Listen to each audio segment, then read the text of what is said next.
Asia কোন দেশটিতে প্রথম সমুদ্র বন্দর গড়ে ওঠে? আচ্ছা, 46তম বিসিএস এর এই প্রশ্ন। সেটা এশিয়ার কোন দেশটিতে প্রথম সমুদ্র বন্দর গড়ে উঠেছিল? আচ্ছা, মনে রাখতে হবে এশিয়ার যে দেশটিতে প্রথম সমুদ্র বন্দর গড়ে উঠেছিল সেটা কি চীন, জাপান, ফিলিপাইন নাকি ভারতে? তাহলে এই প্রশ্নের সঠিক অ্যান্সার হবে ভারতে। এশিয়ার দেশ ভারতে প্রথম সমুদ্র বন্দর গড়ে উঠেছিল। তাহলে আমরা প্রথম প্রশ্নের উত্তর পাইলাম এশিয়ার কোন দেশটিতে প্রথম সমুদ্র বন্দর গড়ে উঠেছিল। আমরা দেখি যে সে দেশটা হচ্ছে ভারতে প্রথম সমুদ্র বন্দর গড়ে উঠেছিল। 2 নম্বর প্রশ্ন, মুজিবনগর সরকারকে গার্ড অফ অনারের নেতৃত্ব দেন কে? আচ্ছা, এটা হচ্ছে গুরুত্বপূর্ণ একটি প্রশ্ন। মুজিবনগর সরকারকে গার্ড অফ অনারের নেতৃত্ব দেন, গার্ড অফ অনার নেতৃত্ব দিয়েছিলেন কে? মোহাম্মদ সুলাইমান, আব্দুল মালেক, মাহবুব উদ্দিন আহমেদ নাকি শৈলেন্দ্র কিশোর চৌধুরী? মনে রাখবেন সিরাজগঞ্জ, এই যে সিরাজগঞ্জ মহকুমা তখন নাম ছিল, মহকুমার পুলিশ সুপার, ঠিক আছে, পুলিশ সুপার যিনি, যার নাম হচ্ছে মাহবুব উদ্দিন আহমেদ, তিনি 12 জন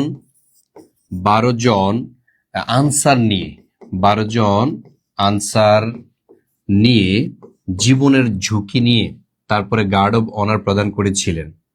তাইলে 12 জন আনসার নিয়ে এই গার্ড অফ অনার প্রদান করেন, ঠিক আছে, গার্ড অফ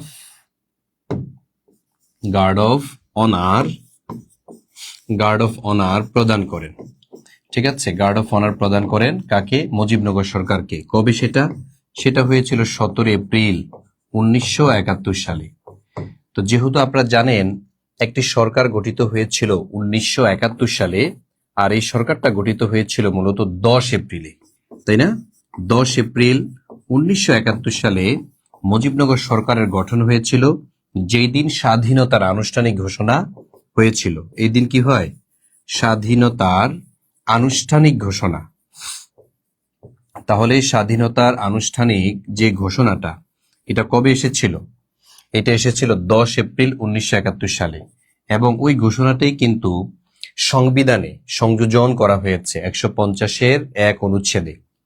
তা এখন দেখেন, এই যে মুজিবনগর যে সরকারটা হয়েছিল 6 সদস্য বিশিষ্ট 12টি মন্ত্রণালয় নিয়ে, সেই মন্ত্রণালয়ের সদস্যদেরকে গার্ড অফ অনার প্রদান করেছিলেন জীবনের ঝুঁকি নিয়ে যে ব্যক্তিটা, তার নাম হচ্ছে মাহবুব উদ্দিন আহমেদ।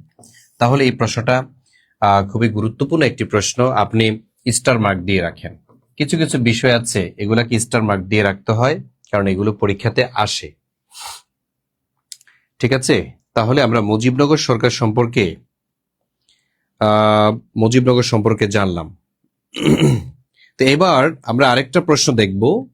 মুজিবনগর সরকার পরে ঐতিহাসিক 6 দফা দাবিতে কোন দুটি বিষয় কেন্দ্রীয় সরকারের হাতে রাখার প্রস্তাব ছিল?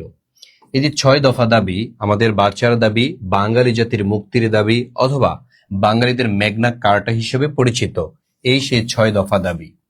6 দফা দাবিতে এখন 2টা বিষয় বলা হয়েছিল যে কেন্দ্রীয় সরকারের হাতে থাকবে, কেন্দ্রীয় সরকারের হাতে, অর্থাৎ পাকিস্তান সরকারের হাতে থাকবে।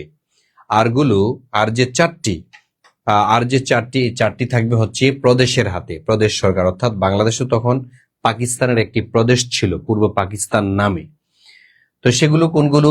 বৈদেশিক বাণিজ্য ও প্রতিরক্ষা না, বৈদেশিক বাণিজ্য ও প্রতিরক্ষা এটা বলছে প্রদেশে সরকারের কাছে থাকবে, অর্থ, পররাষ্ট্র, স্বরাষ্ট্র পরিকল্পনা, প্রতিরক্ষা ও পররাষ্ট্র। তাহলে কোনটা? তাইলে এখানে বলা হয়েছে এই যে বৈদেশিক বাণিজ্য এটা আমাদের এখানে থাকবে, প্রতিরক্ষা এটাও কিন্তু আমাদের এখানে দরকার নেই। তাহলে মানে হচ্ছে বৈদেশিক বাণিজ্য যেহেতু এখানে থাকবে, তাহলে প্রতিরক্ষা ওইটা হচ্ছে বেমানান, তাইলে এখানে আসলে মিললো না, ঠিক আছে। তাহলে এটা মিললো না, যার কারণে এটা আমরা নিতে পারছি না। অর্থাৎ বৈদেশিকটা এটা আমাদের প্রদেশে থাকবে, আর প্রতিরক্ষা থাকবে কেন্দ্রীয় সরকারের অধীনে। যেহেতু এখানে বলেছে 2টা, তাহলে 2টা মিলে নাই যেহেতু, তাহলে এই প্রশ্ন আমরা নিতে পারছি না। ক নাম্বার ভুল। অর্থ পররাষ্ট্র, মনে রাখবেন অর্থ এবং পররাষ্ট্র বলা হয়েছিল যে অর্থ মন্ত্রণালয়, যেটা অর্থর যে বিষয়াদিটা, সেই বিষয়টা থাকবে কোথায়? অর্থ সম্পর্কে যত বিষয় এখানে প্রদেশের হাতে থাকবে, আর পররাষ্ট্র এটা কেন্দ্রীয় সরকারের হাতে থাকুক। তো যেহেতু এটা 2টো মিলতেছে না, যার কারণে আমার এই খ নাম্বারও হবে না। তাহলে তৃতীয়টা দেখি, স্বরাষ্ট্র মন্ত্রণালয় এবং পরিকল্পনা মন্ত্রণালয়। মনে রাখবেন স্বরাষ্ট্র এবং পরিকল্পনা এই দুইটা মন্ত্রণালয় থাকবে প্রদেশের হাতে, নট কেন্দ্রীয় সরকারের হাতে। তো এই কারণে এটাও কিন্তু মিলতেছে না, ফলে এটা হচ্ছে না। কিন্তু কেন্দ্রীয় সরকারের অধীনে থাকবে কি, প্রতিরক্ষা এবং পররাষ্ট্র। প্রতিরক্ষা এবং পররাষ্ট্র এই দুইটা মন্ত্রণালয় শুধু থাকবে। তার মানে এখানে সঠিক অ্যান্সার আমরা কোনটা পেলাম? সঠিক অ্যান্সার পেলাম আমরা প্রতিরক্ষা ও পররাষ্ট্র মন্ত্রণালয়। তাইলে 6 দফা দাবিতে যে দুইটা বিষয় কেন্দ্রীয় সরকারের হাতে থাকবে, একটা হচ্ছে পররাষ্ট্র মন্ত্রণালয়, আর একটা হচ্ছে পররাষ্ট্র বিষয়াদি, আর একটা হচ্ছে প্রতিরক্ষা বিষয়াদি। প্রতিরক্ষার সাথে সম্পর্কিত যে বিষয়গুলো, এগুলো হচ্ছে কেন্দ্রীয় সরকারের অধীনে থাকবে। বাকি যে 4টি দফা, এই দফাগুলো মেনে নেন, মেনে নিয়ে এগুলো হচ্ছে আমাদের হাতে থাকবে। এভাবেই মূলত উপস্থাপন করা হয়েছিল 6 দফা দাবি। আর এই দাবিটা উপস্থাপন হয়েছিল ফেব্রুয়ারি মাসে, ঠিক আছে, 5 থেকে 6 ফেব্রুয়ারিতে লাহোরে, পাকিস্তানের লাহোরে বিরোধী দলীয় সম্মেলনে এটা উপস্থাপন করা হয়েছিল। তো এইটার কারণে পাকিস্তান সরকার শেখ মুজিবুর রহমানকে সন্দেহ করা শুরু করে, আর শেখ মুজিবুর ঘাত্তারামি শুরু করে পাকিস্তান সরকারের সাথে, যে আপনারা যদি না মানেন আমরাও কিন্তু আপনাদের ছেড়ে দিব না। তো যেহেতু সরকার ক্ষমতায়, তারা অনেক কিছু পারে ইচ্ছা করলে, যার কারণে শেখ মুজিবকে ফাঁসিয়ে দেওয়া হলো আগরতলা ষড়যন্ত্র মামলায় 1968 সালে। তো এই হচ্ছে কাহিনী। তাহলে এই সেই 6 দফা যেটাকে বলা হয় বাঙালি জাতির মেঘনা কার্টা। তাহলে এটা কি বলেন তো? বাঙালি জাতির মেঘনা কার্টা। মেঘনা কার্টা মনে রাখবেন, মেঘনা কার্টা একটা চুক্তির নাম। এই চুক্তিটা হয়েছিল ব্রিটেনে, হ্যাঁ, 1215 সালের 15 জুনে। রাজা জন এবং জনগণের মধ্যে এই চুক্তিটা হয়েছিল 1215 সালের 15 জুনে। এই চুক্তির মাধ্যমে ব্রিটেনে বা যুক্তরাজ্যে জনগণ তাদের অধিকার ফিরে পেয়েছিল, গণতন্ত্র প্রতিষ্ঠা হয়েছিল। এই চুক্তির মাধ্যমে জনসাধারণ যে আকাঙ্ক্ষা করেছিল, যে দাবি করেছিল এতদিন পর্যন্ত, সেটা বাস্তবায়িত হয়েছে।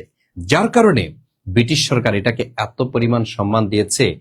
বলা হয়ে থাকে মেঘনা কার্টা। এটা কি? মেঘনা কার্টা হচ্ছে ব্রিটিশ শাসনতন্ত্রের বাইবেল। তাইলে মেঘনা কার্টা কি বলা হয়? ব্রিটিশ শাসনতন্ত্রের বাইবেল। ঠিক আছে, ব্রিটিশ শাসনতন্ত্রের বাইবেল বলা হয় কাকে? এই মেঘনা কার্টাকে। অথচ ব্রিটেনের কিন্তু লিখিত সংবিধান নাই, কিন্তু ব্রিটিশ যে শাসনতন্ত্র ওইটার বাইবেল হিসাবে মানে এই মেঘনা কার্টাকে। এটা মূলত একটা চুক্তি। রাজা ছিলেন তৎকালীন সময়ে জন। রাজা জন এবং জনগণ, রাজা জন এবং জনগণের মধ্যে এই চুক্তিটা সম্পাদিত হয়েছিল। আর এই মেঘনা কার্টা চুক্তির সাথে আমাদের 6 দফার একটা মিল আছে বলে 6 দফাকে বলা হয় বাঙালি জাতির মেঘনা কার্টা। বুঝে আসছে? তো এইভাবে হচ্ছে আপনাদের পরীক্ষাতে প্রশ্ন আসতে পারে। এই যে আপনাদের 10 থেকে 20তম গ্রেডের পরীক্ষা হচ্ছে, আজকে কতগুলো পরীক্ষা হয়েছে? যেমন আজকে রেলওয়ের স্টেশন মাস্টার পরীক্ষা হয়েছে আপনাদের, তাই না? অনেকে হয়তো এখানে দিয়েছেন কিনা কেহ? যদি দিয়ে থাকেন সারা দিবেন, হ্যাঁ, দেখবো আপনার পরীক্ষা কেমন হয়েছে, বা প্রশ্ন আপনি করতে পারবেন আমাকে, আমি সলভ করে দিব। তাহলে এই হচ্ছে বিষয়। 4 নম্বর প্রশ্ন, বাংলার প্রাচীন জনপদ হরিকেল এর বর্তমান নাম কি?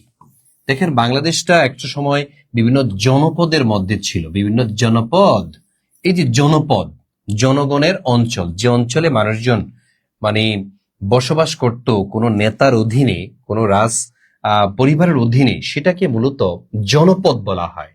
তো বাংলার যে প্রাচীন জনপদ, এই জনপদগুলোর মধ্যে একটা হচ্ছে হরিকেল। এই হরিকেলের বর্তমান নাম জানতে চেয়েছে আমার কাছে। এটা কি সিলেট, চট্টগ্রাম, ঢাকা, ময়মনসিংহ, কুমিল্লা, নোয়াখালী, নাকি রাজশাহী ও রংপুর?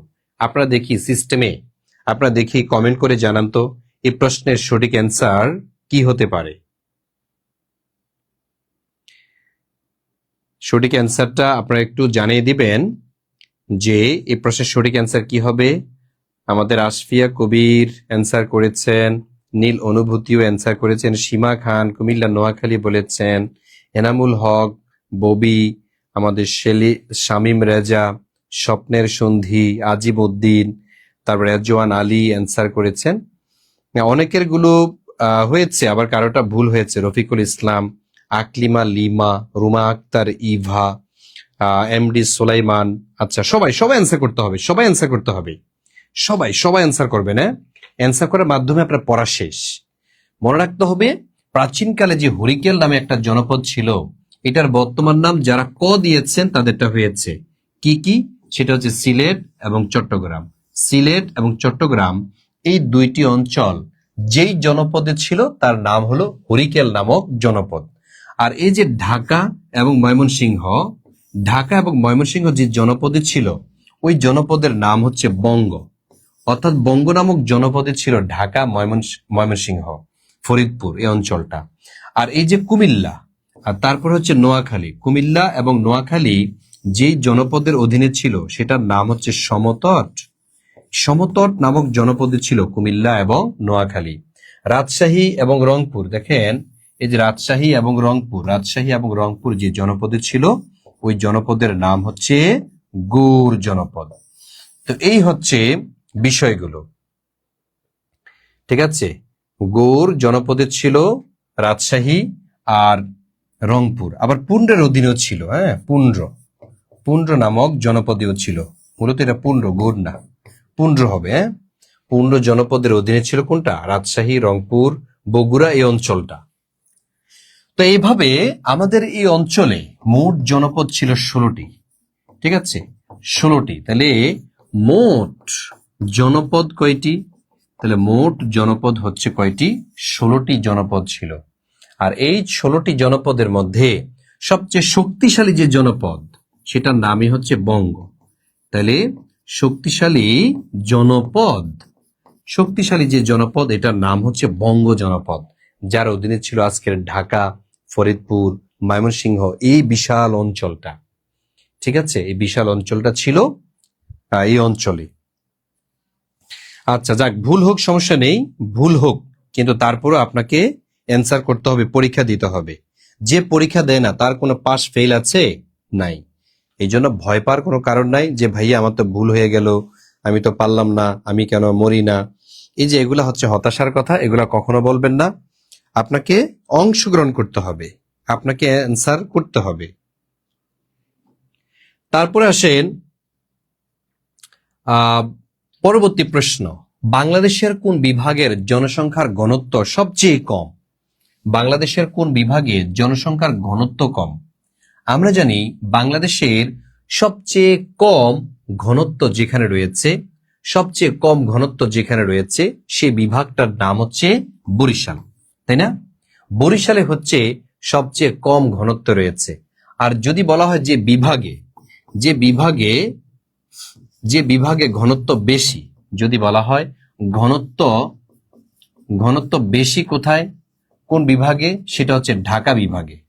ঠিক আছে, ঢাকা বিভাগে জনসংখ্যার ঘনত্ব হচ্ছে অনেক গুণ বেশি, অর্থাৎ সবার চেয়ে সেরা, সবার চেয়ে সেরা যে ঘনত্ব, এটা হচ্ছে কোথায়? ঢাকা বিভাগে। ঠিক আছে, ঢাকা বিভাগে 2156 জন, মনে রাখবেন, প্রতি বর্গ কিলোমিটারে 2156 জন, এটা হচ্ছে প্রতি বর্গ কিলোমিটারে বসবাস করে। কিন্তু ঘনত্বের পরিমাণ একবারে কম যে বরিশাল বিভাগ, এই যে বরিশাল বিভাগ, এখানে কিন্তু একবারে কম। বরিশালে কত? বরিশালে হচ্ছে 688 জন। ঠিক আছে, প্রতি বর্গ কিলোমিটারে মাত্র 688 জন লোক বসবাস করে। ঠিক আছে, আর যদি বলা হয় বাংলাদেশের প্রতি বর্গ কিলোমিটারে গড়ে কতজন লোক বসবাস করে, তাইলে বাংলাদেশে, সমগ্র বাংলাদেশে যদি বলা হয়, বাংলাদেশে জনসংখ্যার ঘনত্ব, বাংলাদেশে জনসংখ্যার ঘনত্ব কত? ঘনত্ব এটা হচ্ছে প্রতি বর্গ কিলোমিটারে। ঠিক আছে, প্রতি বর্গ কিলোমিটারে কত? সেটা হবে 1119 জন। ঠিক আছে, 1119 জন, এটা হচ্ছে প্রতি বর্গ কিলোমিটারে বসবাস করে। তাহলে বাংলাদেশের জনসংখ্যার ঘনত্ব প্রতি বর্গ কিলোমিটারে কত? 1119 জন। আর যদি বলা হয় সবচেয়ে কম কোন বিভাগে, সেটা হচ্ছে বরিশাল বিভাগে, প্রতি বর্গ কিলোমিটারে মাত্র 688 জন, কিন্তু ঢাকা বিভাগে হচ্ছে সবচেয়ে বেশি, সেটা হচ্ছে 2156 জন। তো এটা কাদের মতে? মনে রাখবেন এটা সোর্সটা কি।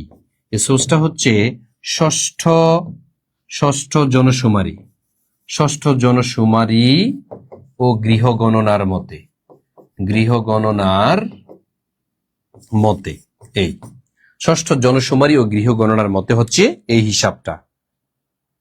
ঠিক আছে, এগুলো মনে রাখতে হবে, কারণ পরীক্ষাতে যদি আসে, এইটা যদি নাও আসে কিন্তু এখান থেকে চলে আসবে। ঠিক আছে, এখান থেকে চলে আসবে, আর এগুলো তো আপনি একসাথে পাওয়াটা সো টাফ, একসাথে আপনি পাবেন না এগুলো।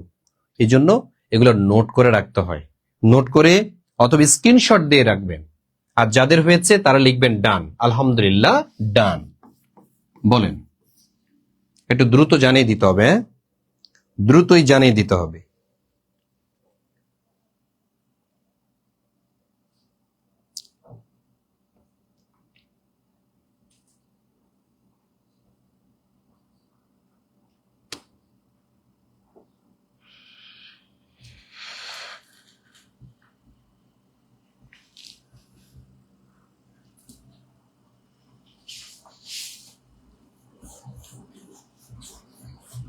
ক্লিয়ার? তাহলে আমি সামনে যাচ্ছি নাকি? তাহলে আসেন আমরা দেখে নিচ্ছি ট্রেডিং কর্পোরেশন অফ বাংলাদেশ। এখানে লেখা আছে ট্রেডিং কর্পোরেশন অফ বাংলাদেশ কোন মন্ত্রণালয়ের আওতাভুক্ত? মনে রাখতে হবে ট্রেডিং কর্পোরেশন অফ বাংলাদেশ যে মন্ত্রণালয়ের আওতাভুক্ত, এটা কি পরিকল্পনা, শিল্প, বাণিজ্য নাকি অর্থ মন্ত্রণালয়? হ্যাঁ, ট্রেডিং কর্পোরেশন অফ বাংলাদেশ কোন মন্ত্রণালয়ের অধীনে রয়েছে? তাহলে মনে রাখতে হবে এটা হচ্ছে বাণিজ্য মন্ত্রণালয়ের অধীনে।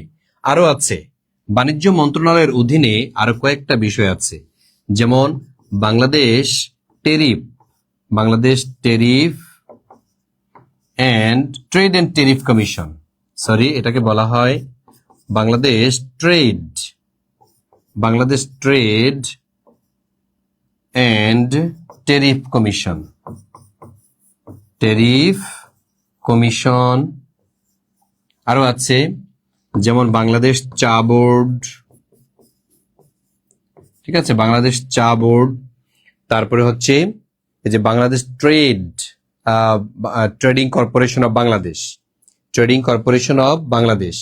তারপরে বাংলাদেশ রপ্তানি উন্নয়ন ব্যুরো, বাংলাদেশ রপ্তানি উন্নয়ন ব্যুরো, উন্নয়ন ব্যুরো। এগুলা হচ্ছে কোন মন্ত্রণালয়ের অধীনে? এগুলো হচ্ছে বাণিজ্য মন্ত্রণালয়ের অধীনে। তাইলে Bangladesh trade and tariff commission, Bangladesh চা বোর্ড, রপ্তানি উন্নয়ন bureau, trading corporation of Bangladesh, trading corporation of Bangladesh, এগুলা কোন মন্ত্রণালয়ের অধীনে? এগুলো হচ্ছে বাণিজ্য মন্ত্রণালয়ের অধীনে। আপনাদেরকে মনে রাখতে হবে বাংলাদেশের টোটাল কয়টা মন্ত্রণালয় আছে? 41টি মন্ত্রণালয় আছে। এর মধ্যে 39টি মন্ত্রণালয় নামে আর 2টি হচ্ছে বিভাগ নামে। মনে রাখবেন 39টি মন্ত্রণালয় লেখা আছে, ঠিক আছে, মন্ত্রণালয়, আর 2টা হচ্ছে বিভাগ নামে। ওই 2টা বিভাগ কি? 2টা বিভাগও কিন্তু মন্ত্রণালয়ের মধ্যে পড়ে।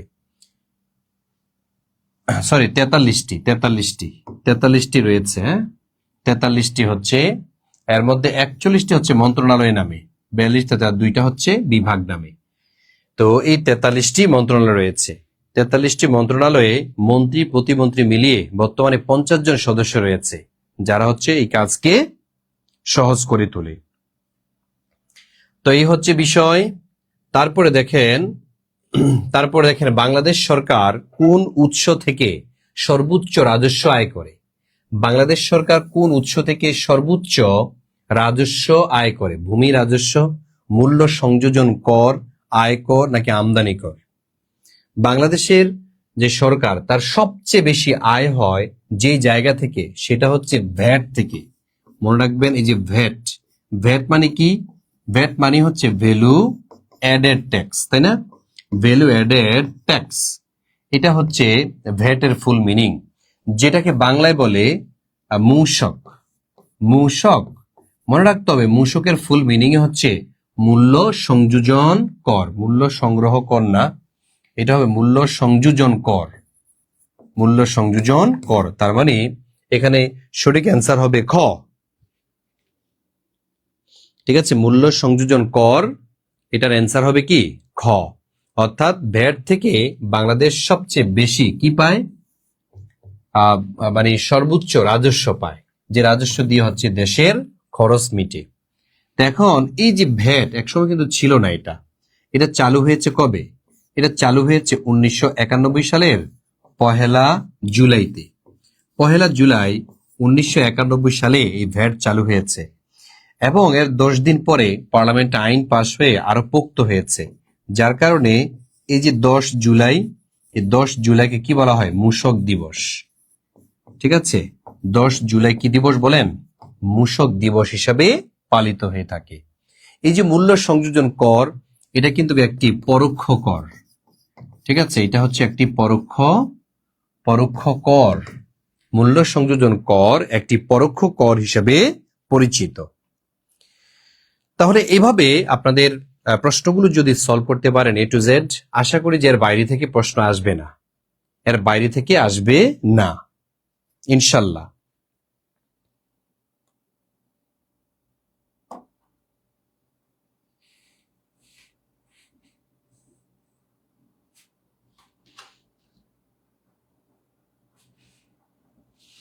ঠিক আছে, এবার আসেন পরের প্রশ্ন। পরের প্রশ্নে যাই, মারমাদের সবচেয়ে বড় উৎসবের নাম কি? এই যে মারমা একটা উপজাতি, বাংলাদেশের দ্বিতীয় বৃহৎ উপজাতি হচ্ছে মারমা। 1 নম্বরে আছে কারা? 1 নম্বরে আছে চাকমারা, তাই না? চাকমারা হচ্ছে সংখ্যায় বেশি, দ্বিতীয় হচ্ছে মারমা। এই সেই মারমা যারা কখনো রাখাইন হিসেবে পরিচিত, আবার কখনো মারমা হিসেবে তারা পরিচিত।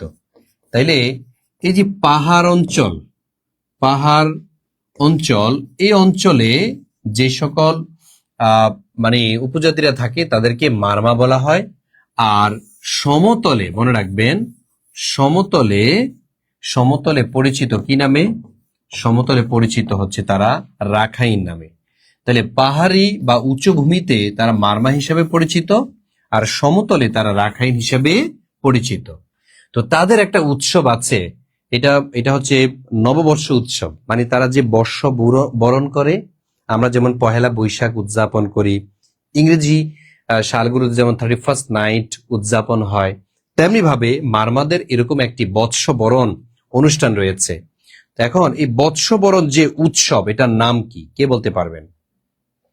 জি, মনি, রাবেয়া রহমান, তারপরে আমাদের ববি আপু, রেজওয়ান আলী সঠিক বলেছেন। আপনাদের যেই কয়জনের নাম বলছি আপনারা সঠিক বলেছেন। তারপর হচ্ছে মারিয়াম খাতুন, হামিম মিয়া, নীল অনুভূতি, আপনাদেরগুলো সঠিক হচ্ছে। জি, থ্যাংক ইউ সো মাচ। সেটা হচ্ছে সাংগ্রাই। এই যে সাংগ্রাই, এটি হচ্ছে মারমাদের কি একটি বড় উৎসবের নাম। তাহলে মারমাদের সবচেয়ে বড় উৎসবের নামই হচ্ছে কি? সাংগ্রাই উৎসব। তারপরে দেখেন আরেকটা প্রশ্ন, 46তম BCS এর প্রশ্ন, সলভিং ক্লাসের আরেকটা প্রশ্ন দেখো। বিশ্বকাপ ক্রিকেট 2023-এ বাংলাদেশের কোন খেলোয়াড় সর্বোচ্চ রান করেন? আচ্ছা, 2023 সালে একটা বিশ্বকাপ হয়েছে, আপনারা জানেন 2023 সালে বিশ্বকাপটা অনুষ্ঠিত হয়েছে যে রাষ্ট্রটাতে, সেটা হচ্ছে ভারতে, তাই না? তাহলে 2023-এ যেখানে হয়েছে সেটা হচ্ছে ভারতে, প্রতি 4 বছর পর পর হয়। আবার 2027 সালে অনুষ্ঠিত হবে, তারপরেটা হবে 2031 সাল। হ্যাঁ, 2031 সালে কিন্তু বাংলাদেশ এবং ভারত মিলে হবে। এই যে বাংলাদেশ প্লাস ভারত, এই দেশটাতে হচ্ছে বিশ্বকাপ ক্রিকেট হবে। তো যা হোক, আমি যে প্রশ্নটা করেছি সেটা হচ্ছে 2023 সালে বাংলাদেশের কোন খেলোয়াড় সর্বোচ্চ রান করেছেন, এটা একটু কমেন্টে জানিয়ে দেন। আর পাশাপাশি আমি আপনাদেরকে লিখে দিচ্ছি 2027 সালে বিশ্বকাপ যে ক্রিকেট অনুষ্ঠিত হবে এটা কোথায় হবে? এটা মূলত যৌথভাবে হবে দক্ষিণ আফ্রিকা, জিম্বাবুয়ে, নামিবিয়া, তাই না? দক্ষিণ আফ্রিকা, তারপর হচ্ছে জিম্বাবুয়ে, আরেকটা হচ্ছে নামিবিয়া। এই 3টা দেশে মূলত বিশ্বকাপ ক্রিকেটটা অনুষ্ঠিত হবে 2027 সালে। আর বাংলাদেশে হবে কবে? 2031 সালে। বাংলাদেশ এবং ভারতের যৌথ উদ্যোগে 2031 সালে বিশ্বকাপ ক্রিকেট অনুষ্ঠিত হবে। আর এই প্রশ্নের অ্যান্সার আপনারা যারা মাহমুদুল্লাহ রিয়াদকে দিয়েছেন সত্যই, হ্যাঁ মাহমুদুল্লাহ রিয়াদকে দিয়েছেন না? হ্যাঁ, thank you so much. Mahmudullah Riyad হচ্ছে সর্বোচ্চ স্কোর করেছে। কত রান করেছে আপনারা কি জানেন? কত রান করেছিল? সর্বোচ্চ রান তিনি কত করেছিলেন? 111 রান। ঠিক আছে, তিনি সর্বোচ্চ রান করেছিলেন 111 রান। বাংলাদেশের পক্ষ হয়ে 111 রান করেছিলেন যিনি, তিনি হচ্ছেন মাহমুদুল্লাহ রিয়াদ। তাহলে এগুলো আপনাদের খেয়াল রাখতে হবে। তাহলে বিশ্বকাপ ক্রিকেট অনুষ্ঠিত হবে 2027 সালে দক্ষিণ আফ্রিকা, জিম্বাবুয়ে এবং নামিবিয়াতে, 2031 সালে বাংলাদেশ এবং ভারতে। কিন্তু যদি বলা হয় আপনাদেরকে বিশ্বকাপ ফুটবল এই যে 2026 কোথায় অনুষ্ঠিত হবে? বিশ্বকাপ ফুটবল, তাহলে বিশ্বকাপ ফুটবল 2026 অনুষ্ঠিত হবে যৌথভাবে মেক্সিকো,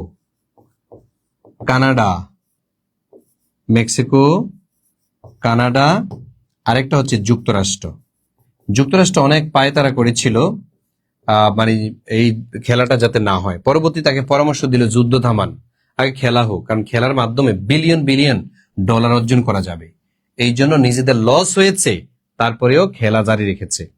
এই তো খেলা আসতেছে, ঈদের পর থেকেই বিশ্বকাপ ফুটবল খেলা অনুষ্ঠিত দেখা শুরু হবে আপনাদের, তাই না?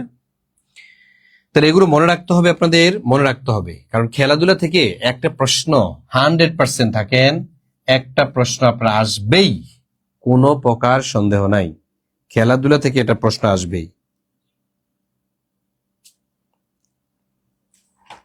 ক্লিয়ার? যদি ক্লিয়ার হয়ে থাকে লিখবেন ডান, ক্লিয়ার হলে লিখবেন আলহামদুলিল্লাহ ডান, অথবা নেক্সট। আপনাদের রিয়াকশন পাইলে আমি সামনে যাব।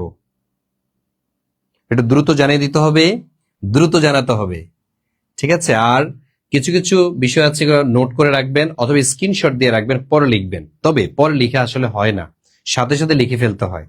তবে হ্যাঁ, যেটা লিখে কুলাচ্ছেন না সেটা স্ক্রিনশট দিয়ে ফেলেন, না হয় আমরা সব প্রশ্ন তো শেষ করতে পারবো না। 46তম বিসিএস এর প্রশ্ন আমরা শেষ করবো একবার, প্রথম থেকে শেষ পর্যন্ত যে 50টি প্রশ্ন আমরা সলভ করবো ইনশাল্লাহ।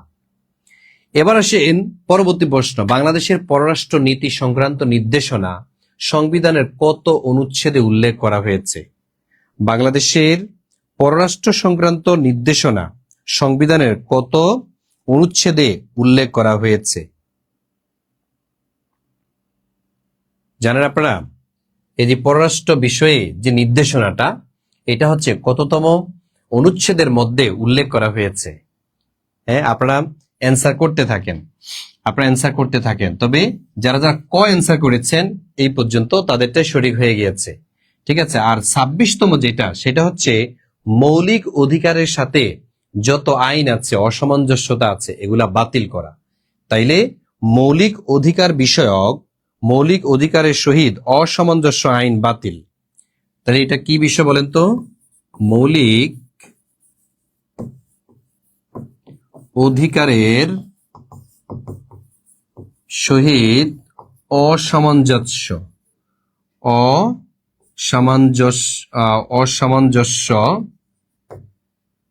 সকল আইন হচ্ছে বাতিল, ঠিক আছে? সকল আইন কি হবে?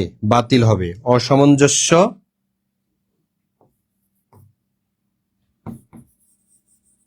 সকল আইন বাতিল। মৌলিক অধিকারের ক্ষেত্রে কোনো অসামঞ্জস্য আইন রাখা যাবে না। এটা কোথায় আছে? এটা আছে আপনার 26 নং অনুচ্ছেদের মধ্যে। 26 নং অনুচ্ছেদের মধ্যে এই লেখাটা আছে। আবার 27 নং অনুচ্ছেদের মধ্যে আছে নারী এবং পুরুষের সমান অধিকার। তাহলে নারী পুরুষের এই যে সমানাধিকার, এটা সংবিধানের কয় নং অনুচ্ছেদে বলা আছে? 27 নং অনুচ্ছেদের মধ্যে বলা আছে। নারী পুরুষের সমান অধিকার 27 নং অনুচ্ছেদের মধ্যে বলা আছে। তারপরে ধর্ম ও বর্ণ এর কারণে বৈষম্য শিকার হবে না। তাহলে ধর্ম বর্ণ প্রভৃতি কারণে বৈষম্য সংক্রান্ত বিধান অনুচ্ছেদ, এই যে ধর্ম বর্ণ এর কারণে বৈষম্য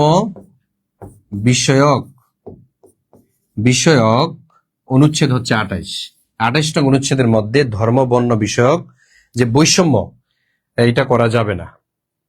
আইনের আশ্রয় লাভে সবার কাছে সমান থাকবে, কোন ধর্মের, তারপরে হচ্ছে সে কোন বর্ণের, সে কি নারী না পুরুষ, এটা করা যাবে না। সমান অধিকার থাকবে, আইনের আশ্রয় লাভে সবার সমান অধিকার থাকবে। এটা হচ্ছে আমাদের সংবিধানের মধ্যে বলা আছে। তাহলে ধর্ম বর্ণ এর কারণে বৈষম্য বিষয়ক, মানে ধর্ম বর্ণের কারণে বৈষম্য করা যাবে না, এই বিষয়ক যে অনুচ্ছেদটি সেটা হচ্ছে 28 নং অনুচ্ছেদ। আর আপনারা জানেন সবচেয়ে আলোচিত হয় যেটা, সেটা হচ্ছে নারী পুরুষের সমান অধিকার। এটা কয় নং অনুচ্ছেদে আছে? এটা 27 নং অনুচ্ছেদে আছে, প্রায় পরীক্ষাতে আসে, বিসিএস পরীক্ষাতে। তো এগুলো আপনাদের নিবন্ধন পরীক্ষাতেও আসবে। আর মৌলিক অধিকারের সহিত অসামঞ্জস্য সকল আইন বাতিল করতে হবে, এটা আমাদের সংবিধানের 26 নং অনুচ্ছেদে আছে। আর পররাষ্ট্র নীতিটা কি হবে? যেমন আমাদের পররাষ্ট্র নীতি যদি বলা হয় সকলের সাথে বন্ধুত্ব, কারোর সাথে শত্রুতা নয়, ঠিক আছে, সকলের সাথে বন্ধুত্ব, কারোর সাথে শত্রুতা নয়, এটা হচ্ছে আমাদের পররাষ্ট্র নীতির একটি বৈশিষ্ট্য। কথা বুঝতে পেরেছি? তো এই হচ্ছে বিষয়গুলো। তা আপনারা যারা আমাদের সাথে যুক্ত আছেন তাদেরকে একটু ঘোষণা দিয়ে রাখি, আমাদের এখানে নিবন্ধনের যে রেগুলার ক্লাসগুলো হচ্ছে, আমরা আবার পেইড বেসে ভর্তি নিচ্ছি। আমরা একবারে নতুন ব্যাচে আমরা ভর্তি নিচ্ছি 19তম নিবন্ধনের। তা আপনাদের মধ্যে যারা আমার সাথে এখন ক্লাস করছেন, যারা 19তম নিবন্ধনের জেনারেলের ফুল কোর্স করতে চান, আমাদের এখানে নিশ্চিন্তে আপনি ভর্তি হয়ে যান। এই মুহূর্তে যদি ভর্তি হন আপনাকে একটা অফার দিতে পারি। আমাদের এখানে রেগুলার ফি 3000 টাকা, রেগুলার ফি হচ্ছে 3000 টাকা, কিন্তু লাইভ চলাকালীন সময়ে যদি আপনি ভর্তি হন মাত্র 1499 টাকা। এটা হচ্ছে আমাদের একটা অফার। 1499 টাকার সাথে আপনাকে 4টা বই ফ্রিতে দেওয়া হবে, সাজেশন ফ্রিতে দেওয়া হবে, পরীক্ষা প্রায় 100টার উপরে দিতে পারবেন ফ্রিতে, আর টাকা লাগবে না। 1499 টাকার মাধ্যমে আপনি কি কি পাচ্ছেন? এখানে পাচ্ছেন হচ্ছে ক্লাস 100-র উপরে ক্লাস পাবেন, বাংলা, ইংরেজি, সাধারণ জ্ঞান, তারপরে হচ্ছে গণিতের, ডেইলি সায়েন্স সহ এই বিষয়গুলোর উপরে প্রায় 100-র উপরে ক্লাস আমরা দিব। আর 2 নাম্বার হচ্ছে এই ক্লাসগুলো অনেকে আছে করতে পারে না, ঠিক আছে, ব্যস্ততার কারণে, পার্ট টাইম জব করছেন আপনি, যদি করতে না পারেন এখানে রেকর্ড ক্লাস থাকবে, রেকর্ড ক্লাসগুলো করতে পারবেন। যদি আমাদের এখানে আপনি ভর্তি হতে চান, আজই ভর্তি হয়ে যান, মাত্র 1499 টাকা। 1499 টাকা, এই যে নাম্বারটা দেয়া আছে এই নাম্বারে হচ্ছে আপনি বিকাশ থেকে সেন্ড মানি করবেন, 01767265758, এই নাম্বারে বিকাশ বা নগদ থেকে, বিকাশ অথবা নগদ থেকে সেন্ড মানি করবেন। সেন্ড মানি করে এই নাম্বারে আবার ফোন দিবেন, অথবা আপনি হচ্ছে স্ক্রিনশট দিবেন। এই নাম্বারে হোয়াটসঅ্যাপে স্ক্রিনশট দিলে আমরা মিলিয়ে আপনাকে একটা সিক্রেট গ্রুপে অ্যাড করে দিব। তো এই হচ্ছে আমার একটা মেসেজ আপনাদের প্রতি, যারা ফ্রি ক্লাস করছেন, কষ্ট করে ক্লাস করছেন, তাদের জন্য হচ্ছে আমার এই অফারটা। অফার চলবে কতক্ষণ স্যার? নাকি অফার চলবে হচ্ছে আমি যতক্ষণ পর্যন্ত ক্লাসে আছি, যতক্ষণ পর্যন্ত আমি ক্লাসে পড়াবো ততক্ষণ পর্যন্ত অফার চলবে। জি, ভর্তি হয়ে যান, হ্যাঁ ভর্তি হয়ে যান, আমি পড়াতে থাকি, আপনারা ভর্তি হন। ভর্তি হওয়ার জন্য আমি আবারও বলে দিচ্ছি, এই যে নাম্বারটা, এই নাম্বারে হচ্ছে আপনি টাকা পাঠিয়ে আমাদের সাথে যুক্ত হবেন, 01767265758, এই নাম্বারে আপনি 1499 টাকা দিলে আমরা এখনই আপনাকে অ্যাড করে দিচ্ছি। আরেকটা বিষয় একটু বলে রাখি, যারা শুধু ইংলিশ করতে চান, শুধু ইংলিশ, যে ভাই আমি বিসিএস, নিবন্ধন, প্রাইমারি, এমন কোন বেসিক ইংলিশ কোর্স আছে কিনা আপনাদের? ইয়েস, আমাদের এখানে একটা কোর্স আছে, যে 750 টাকা, মাত্র 750 টাকা দিয়ে আপনি বেসিক কোর্সটা করতে পারছেন আমাদের এখানে। তো বেসিক কোর্সটা আপনার কি কি পড়ানো হবে? এখানে গ্রামাটিক্যালও যেমন পড়ানো হবে, আবার এখানে ইংলিশ লিটারেচার এটাও আপনাকে শিখিয়ে দেওয়া হবে। এই ইংলিশ দিয়ে আপনি আইএলটিএস করতে পারবেন, ঠিক আছে, আইএলটিএস করতে সহায়ক হবে। যদি আমরা এখানে লিসেনিংটা করাবো না, আপনি প্র্যাকটিস করতে সহায়তা হবে, গ্রামাটিক্যাল, রাইটিং, এটা আপনার স্কিল চলে আসবে, ঠিক আছে। তো এটা হচ্ছে সিদ্ধান্ত আপনার। এখন পরবর্তী যে প্রশ্ন, গারোদের আদি বাসস্থান কোথায়? এই প্রশ্নের অ্যান্সার করবেন আপনারা। গারোদের আদি বাসস্থান কোথায় অবস্থিত? গারোদের আদি বাসস্থান কোথায় অবস্থিত?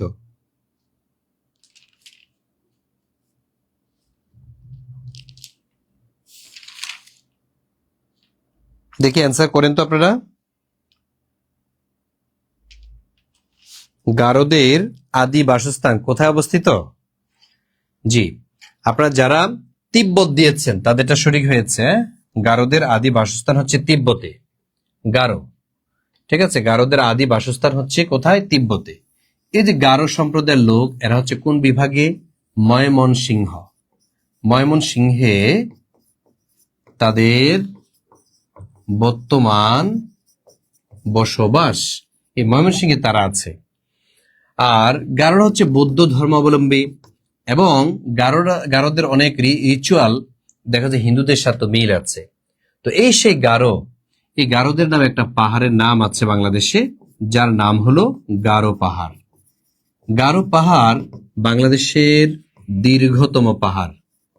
বাংলাদেশের দীর্ঘতম পাহাড়ের নাম কোনটা?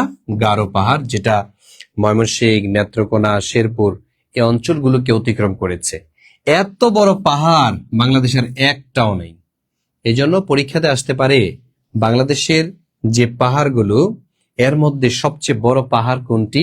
এটা হচ্ছে ময়মনসিংহের গারো পাহাড়টি। এটি হচ্ছে বাংলাদেশের সবচেয়ে বড় পাহাড়। ক্লিয়ার না? ক্লিয়ার? আলহামদুলিল্লাহ ক্লিয়ার কিনা বলেন। দ্রুত আপনারা রেসপন্স করতে হবে, ক্লাসে রিয়াকশন ইউজ করতে হবে। আদারওয়াইজ ক্লাস আপনাদের কাছে নোটিফিকেশন যায় না। অনেকে বলছেন যে স্যার আজকে অনেকদিন পরে আমাকে দেখছে, অথচ আমি কিন্তু ক্লাস নিয়েছি, আরো কালকেও নিয়েছি, আজকেও নিচ্ছি, কিন্তু আপনারা ক্লাস পাচ্ছেন না কেন? নোটিফিকেশন পাচ্ছেন না। তার অন্যতম কারণ হচ্ছে ক্লাসে রিয়াকশন নাই, কোন রেসপন্স নাই, শুধু দেখে যান। এই কারণে ক্লাস শেয়ার করতে হবে, রেসপন্স করতে হবে, তারপরে হচ্ছে রিয়াকশন দিতে হবে, তাহলে আপনি সাথে সাথে নোটিফিকেশন পাবেন। মেটা ভাববে যে হ্যাঁ আপনি হচ্ছেন বিগ ফ্যান এই পেজের। পরবর্তী প্রশ্ন, অ্যাটর্নি জেনারেল রাষ্ট্রের কোন ধরনের কর্মকর্তা? অ্যাটর্নি জেনারেল রাষ্ট্রের কোন ধরনের কর্মকর্তা? প্রধান আইনি কর্মকর্তা, প্রধান নির্বাহী কর্মকর্তা, বিচার বিভাগীয় কর্মকর্তা, নাকি আইন প্রণয়নকারী কর্মকর্তা? খুবই গুরুত্বপূর্ণ একটি প্রশ্ন, খুবই গুরুত্বপূর্ণ একটি প্রশ্ন। মনে রাখতে হবে এই যে অ্যাটর্নি জেনারেল, এই অ্যাটর্নি জেনারেল কিন্তু একটি সাংবিধানিক পদ। সাংবিধানিক পদ। আমাদের সংবিধানের 64(1) অনুচ্ছেদের মধ্যে অ্যাটর্নি জেনারেল নিয়োগের কথা আছে।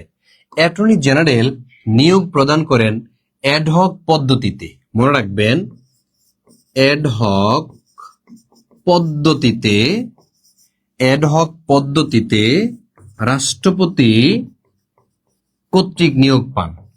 রাষ্ট্রপতি কর্তৃক নিয়োগ, রাষ্ট্রপতি কর্তৃক নিয়োগ দান করা হয় কাকে? অ্যাটর্নি জেনারেলকে। এই অ্যাটর্নি জেনারেলের জন্য কি নাই? শপথ নাই। তাহলে শপথ নিতে হয় না, নিতে হয় না, এটা ব্যতিক্রম কিন্তু। তাহলে কোন পদ বাংলাদেশে শপথ নিতে হয় না রাষ্ট্রপতির কাছে? সেটা হচ্ছে অ্যাটর্নি জেনারেল। বাংলাদেশে অ্যাটর্নি জেনারেল কয়জন থাকে? একজনই থাকে, একজন, প্রধান অ্যাটর্নি জেনারেল। এই অ্যাটর্নি জেনারেল হলেন সরকারের সর্বোচ্চ আইনজীবী। তাহলে সরকার বলতে কারা? যারা হচ্ছে নির্বাহী বিভাগের সদস্য। সুতরাং এই প্রশ্নের সঠিক অ্যান্সার হচ্ছে খ, প্রধান নির্বাহী কর্মকর্তা। তাহলে প্রধান নির্বাহী কর্মকর্তাকে অ্যাটর্নি জেনারেল। দেখেন মিলছে কিনা। অ্যাটর্নি জেনারেল হলেন নির্বাহী কর্মকর্তা, সরকারের আইন বিষয়ক কার্যাদি সম্পাদন ও আইন বিষয়ক পরামর্শ প্রদান করেন, আদালতে সরকারের পক্ষে বিভিন্ন মামলা পরিচালনা করেন। ঠিক আছে, আদালতে বিভিন্ন মামলা কি করেন? পরিচালনা করেন।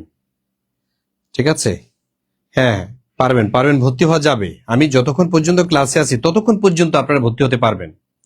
ঠিক আছে, ততক্ষণ পর্যন্ত আপনি ভর্তি হতে পারবেন, সমস্যা নেই। যারা বলছেন যে ভাইয়া আমার কাছে তো টাকা কম, আচ্ছা যদি টাকা কম থাকে, কম নেওয়ার কোনো সুযোগ নেই, তবে আপনি 2 বারে দিতে পারবেন। আমরা কম নেই না, ঠিক আছে, কম নেই না, কারণ কম নিলে আপনি পড়াশোনা করবেন না। সুতরাং 1499 মানে 1499 দিতে হবে, পারলে 1 টাকা বাড়ায় 1500 টাকা দিবেন, কিন্তু কম নিব না আমরা, ঠিক আছে? প্রয়োজনে 2 বারে দিবেন, কারণ কম নিলে এটার মূল্যায়ন আপনি করবেন না। আমাদের সাথে 2-3 মাস লেগে থাকেন, ইনশাল্লাহ চাকরির একটা বন্দোবস্ত হবে। শুধু নিবন্ধন এটার উপরে ডিপেন্ড করেন না, কারণ নিবন্ধন পরীক্ষা কবে হয় এটা আল্লাহ জানে, কারণ এনটিএসসির চেয়ারম্যানও নাকি জানে না। এই যে কালকে পত্রিকা দেখলাম, সম্ভবত ডেইলি ক্যাম্পাস পত্রিকা দেখলাম, যে এটা আসলে কবে সার্কুলার হতে পারে এটা ওনারাও জানে না। অথচ এতদিন আমরা জানতাম যে সিলেবাস ডিলে হচ্ছে, সিলেবাসের কাজ চলতেছে, তারপর ঘোষণা চলতেছে, তারপর হচ্ছে বিভিন্ন প্রতিষ্ঠান থেকে তথ্য হালনাগাদ চলছে। এখন প্রতিষ্ঠান থেকে অলরেডি তথ্য দিয়েছে, ভ্যাকেন্সি দিয়েছে, এখন আবার প্রতিষ্ঠানের কাছে পাঠিয়েছে যে মিলিয়ে দেখেন ঠিক আছে কিনা। ঠিক আছে, এভাবে দেখা যাচ্ছে যে অনেক ডিলে হয়ে গেল, প্রায় 2 বছর হয়ে গেল 17তম নিবন্ধন, কিন্তু 18তম নিবন্ধন, 19তম নিবন্ধন কবে হবে এটার আসলে সুস্পষ্ট আমরা কোনো তথ্য পাইনি। তবে এটা বলতে পারি, দেখবেন যে হুট করে একদিন একটা সার্কুলার দিয়ে ফেলবে, দিয়ে 1-1.5 মাসের মধ্যে বলবো যে আপনাদের পরীক্ষা। কিচ্ছু করার নেই, কিচ্ছু করার নেই। আর কে নিবে এই জবাবদিহিতা? This is Bangladesh.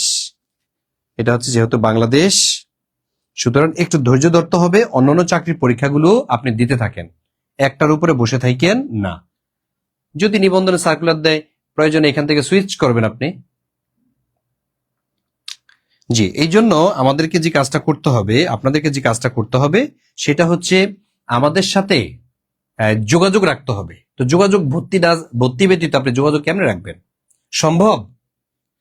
ভর্তি না হলে আমাদের এখানে যোগাযোগ থাকে না।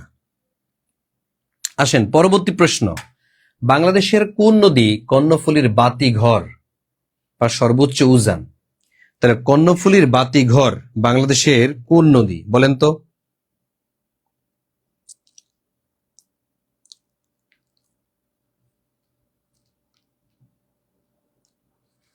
বলতে পারবেন?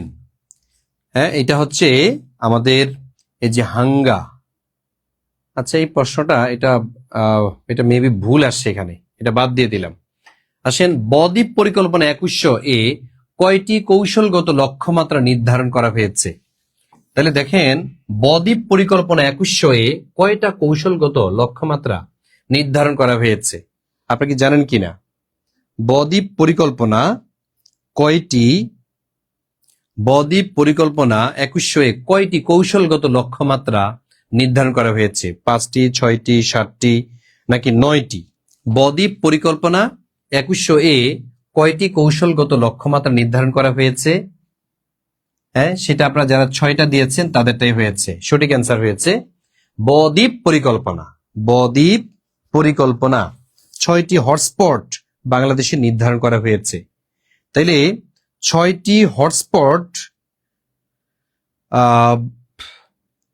নির্ধারণ করা হয়েছে। এখন দেখেন, ভৌগোলিক যে হটস্পট গুলো বা পরিকল্পনা কৌশলগত যে মানে 6টা স্থান নির্ধারণ করা হয়েছে, এই 6টা কি কি? যেমন 1 নম্বরে হচ্ছে উপকূলীয়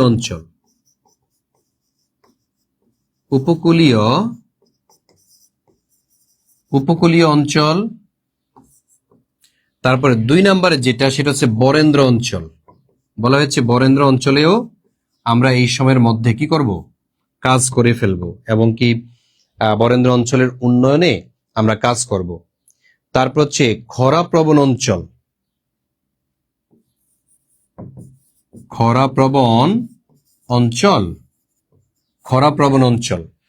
ঠিক আছে, বরেন্দ্র ও খরাপ্রবণ অঞ্চল। আকস্মিক বন্যাপ্রবণ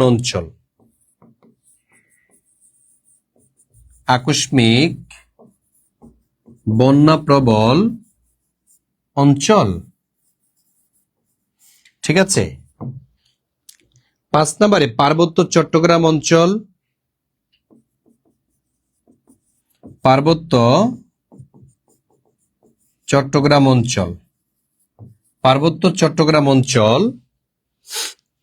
আর 6 নম্বরে যেটি, সেটা হচ্ছে মোহনা ও নগরাঞ্চল।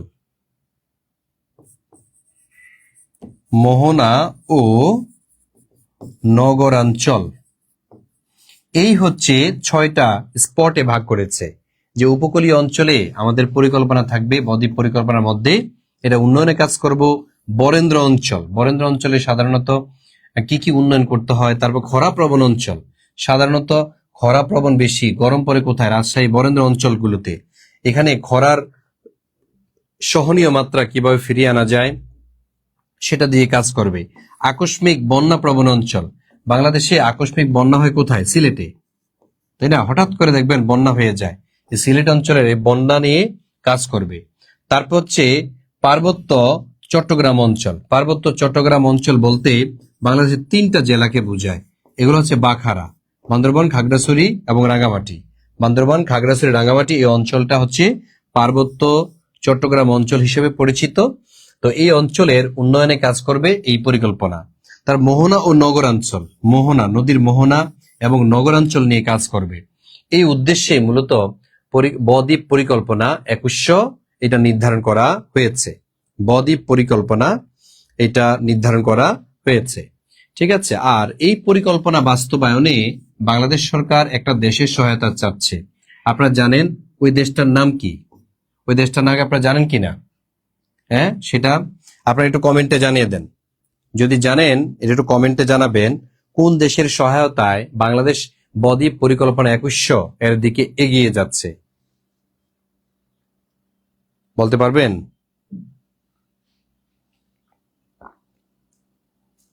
এসডিজি লক্ষ্যমাত্রা 17টি, বদ্বীপ পরিকল্পনা হলো 6টি। Thank you so much. লক্ষ্যমাত্রা 169টি হবে।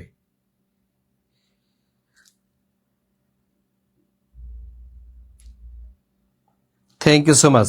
নেদারল্যান্ডস, হ্যাঁ, নেদারল্যান্ডের সহায়তায়। তো যারা যারা নেদারল্যান্ডস দিয়েছেন তাদেরটাই হয়েছে, আর যারা দেন নাই তারা জেনে রাখেন নেদারল্যান্ড সরকারের সহায়তা নিচ্ছে বাংলাদেশ সরকার এই কারণে, কারণ নেদারল্যান্ডে প্রচুর পরিমাণ বদ্বীপ আছে। এগুলোকে কিভাবে তারা কাজে পরিণত করেছে এবং কিভাবে অনুর্বরতা থেকে উর্বরতার দিকে নিয়ে গিয়েছে, এই কাজগুলো নেদারল্যান্ড সরকার খুব স্মার্টলি করেছে বলে তাদের সহায়তা চেয়েছে বাংলাদেশ সরকার, এবং ওই দেশ সরকারও সহায়তা করতে রাজি হয়েছে, ঠিক আছে। তো এই হচ্ছে বিষয়। তারপর আসেন এখানে লেখা আছে বাংলাদেশের সংবিধান প্রণয়ন কমিটির একমাত্র নারী সদস্য কে ছিলেন? আমাদের বাংলাদেশ সংবিধান প্রণয়ন করার জন্য এই যে প্রণয়ন কমিটি, এই প্রণয়ন কমিটিতে টোটাল সদস্য ছিল 34 জন। এই 34 জনের মধ্যে 33 জনই হচ্ছে পুরুষ আর একজন ছিল নারী। প্রশ্ন হচ্ছে ওই নারী কে ছিল যিনি 34 সদস্য বিশিষ্ট কমিটির একমাত্র নারী ছিলেন? সুফিয়া কামাল? নো, উনি ছিলেন না 34 সদস্য বিশিষ্ট কমিটির মধ্যে। তাহলে সুলতানা কামাল? না, ওনারা ছিলেন না। সুলতানা কামালও ছিলেন না। রাজিয়া বানু, ইয়েস, এই সে রাজিয়া বানু, তিনি হচ্ছেন সংবিধান প্রণয়ন কমিটির একমাত্র নারী সদস্য। তাহলে সংবিধান প্রণয়ন কমিটির একমাত্র নারী সদস্য কে ছিলেন? বেগম রাজিয়া বানু, ঠিক আছে। উনি আওয়ামী লীগের ছিলেন তখন। আর বিরোধী দল থেকে একজন ছিলেন। বিরোধী দল তখন ছিল ন্যাপ আর আওয়ামী লীগের 2টা দল ছিল। এই যে ন্যাপ মানে ন্যাশনাল আওয়ামী পার্টি, এই দল থেকে একজন ছিল যার নাম সুরঞ্জিত সেন গুপ্ত। সুরঞ্জিত সেন গুপ্ত, এই যে আসল গুপ্ত পাওয়া গেছে। তাহলে সুরঞ্জিত সেন গুপ্ত তিনি মূলত কি করেছেন? এই সংবিধান প্রণয়ন কমিটির একমাত্র বিরোধী দলীয় সদস্য ছিলেন, ঠিক আছে। তিনি কি ছিলেন? একমাত্র বিরোধী দলীয় সদস্য ছিলেন। একমাত্র বিরোধী দলীয় সদস্য ছিলেন কে? সেই ন্যাপ। আর এই ন্যাপ এটা গঠিত হয়েছিল 1957 সালে। এটার গঠন করেছেন যিনি, তার নাম হচ্ছে মাওলানা আব্দুল হামিদ খান ভাসানী। এই সেই ভাসানী যাকে বলা হয় মজলুম জননেতা।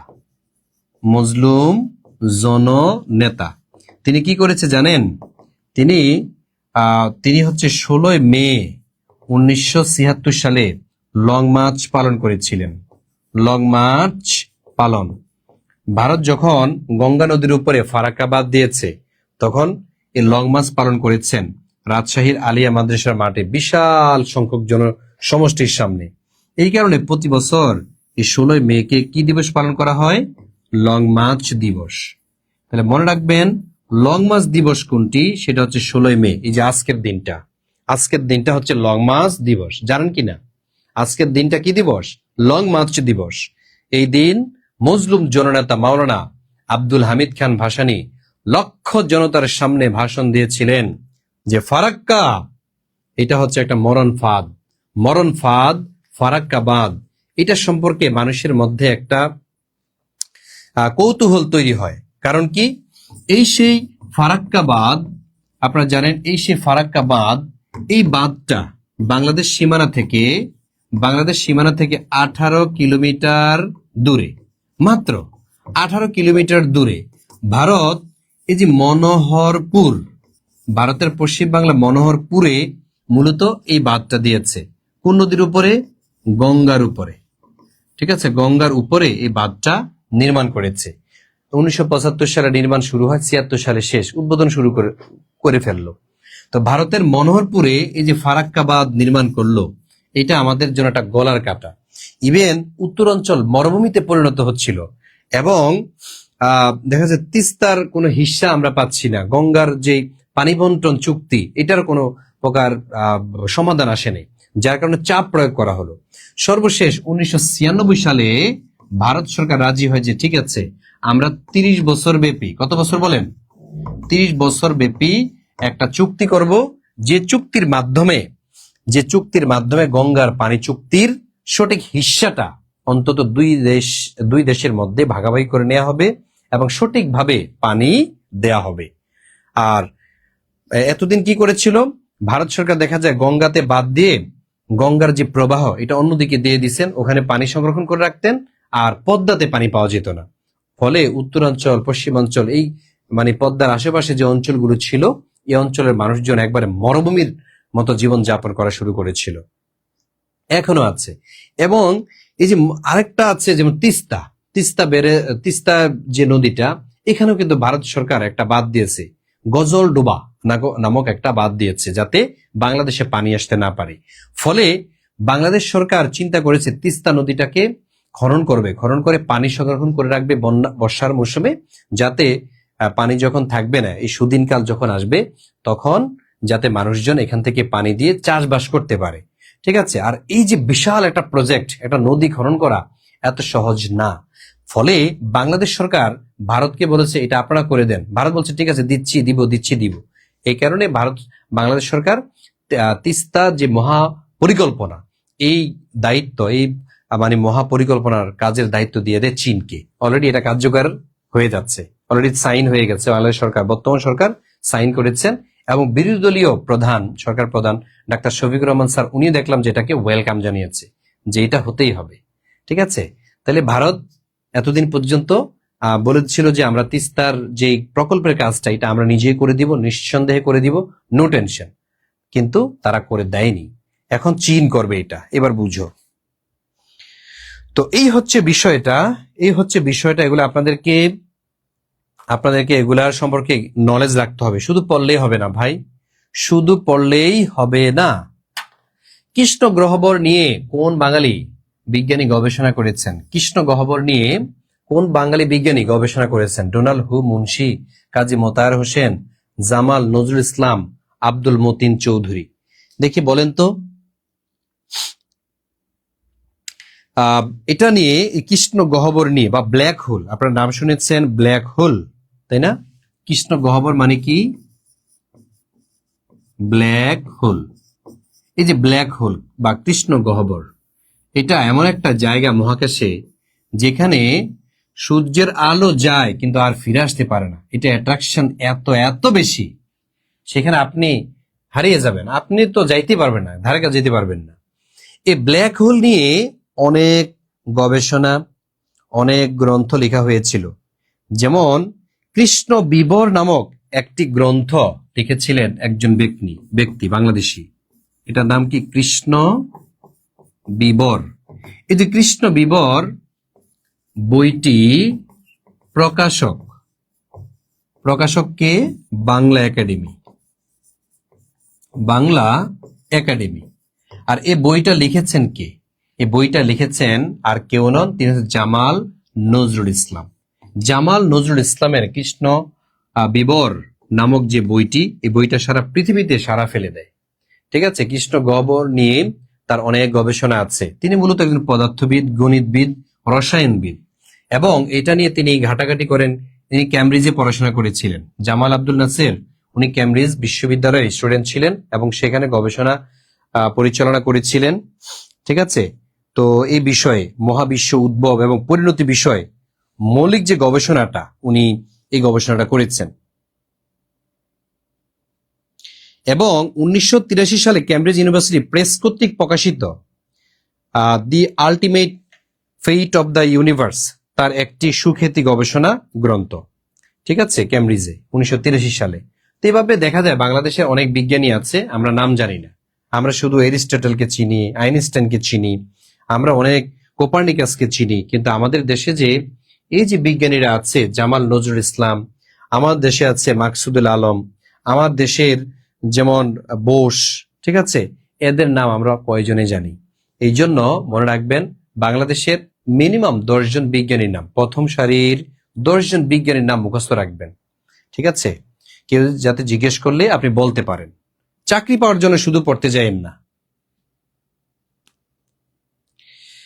আচ্ছা,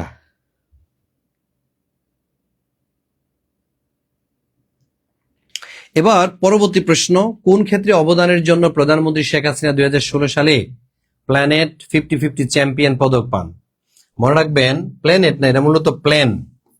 ঠিক আছে, প্ল্যান 50-50 চ্যাম্পিয়ন পদক পেয়েছিলেন। মানবাধিকার, নারীর ক্ষমতায়ন, শিশু সুস্বাস্থ্য রক্ষা, মাতৃ সুস্বাস্থ্য না, শিশু মৃত্যুর হার হ্রাসের জন্য তিনি এটা পুরস্কার পেয়েছেন 2010-এ। কিন্তু তাকে 2016 সালে আরেকটা খেতাব দেওয়া হয়েছে, আরেকটা পুরস্কার দেওয়া হয়েছিল। সেটা কেন? নারীর ক্ষমতায়নের জন্য। ঠিক আছে, এটা হচ্ছে নারীর ক্ষমতায়নের জন্য। তবে এই ধরনের প্রশ্ন সরকার পরিবর্তন না হওয়া পর্যন্ত আসবে না। এবার আসেন, বাংলাদেশের দ্বিতীয় প্রেক্ষিত পরিকল্পনার মেয়াদকাল কবে হতে কবে, মানে কত থেকে কত সাল পর্যন্ত? বাংলাদেশের যে প্রেক্ষিত পরিকল্পনা দীর্ঘমেয়াদী যে পরিকল্পনাগুলো, এগুলো প্রেক্ষিত পরিকল্পনা বলা হয়। এটা মূলত কত সাল থেকে কত সাল পর্যন্ত? 2021 থেকে 41, 22 থেকে 42, 23 থেকে 43 না, এটা হচ্ছে 21 থেকে 41, 21 থেকে 41, 20 বছর মেয়াদী।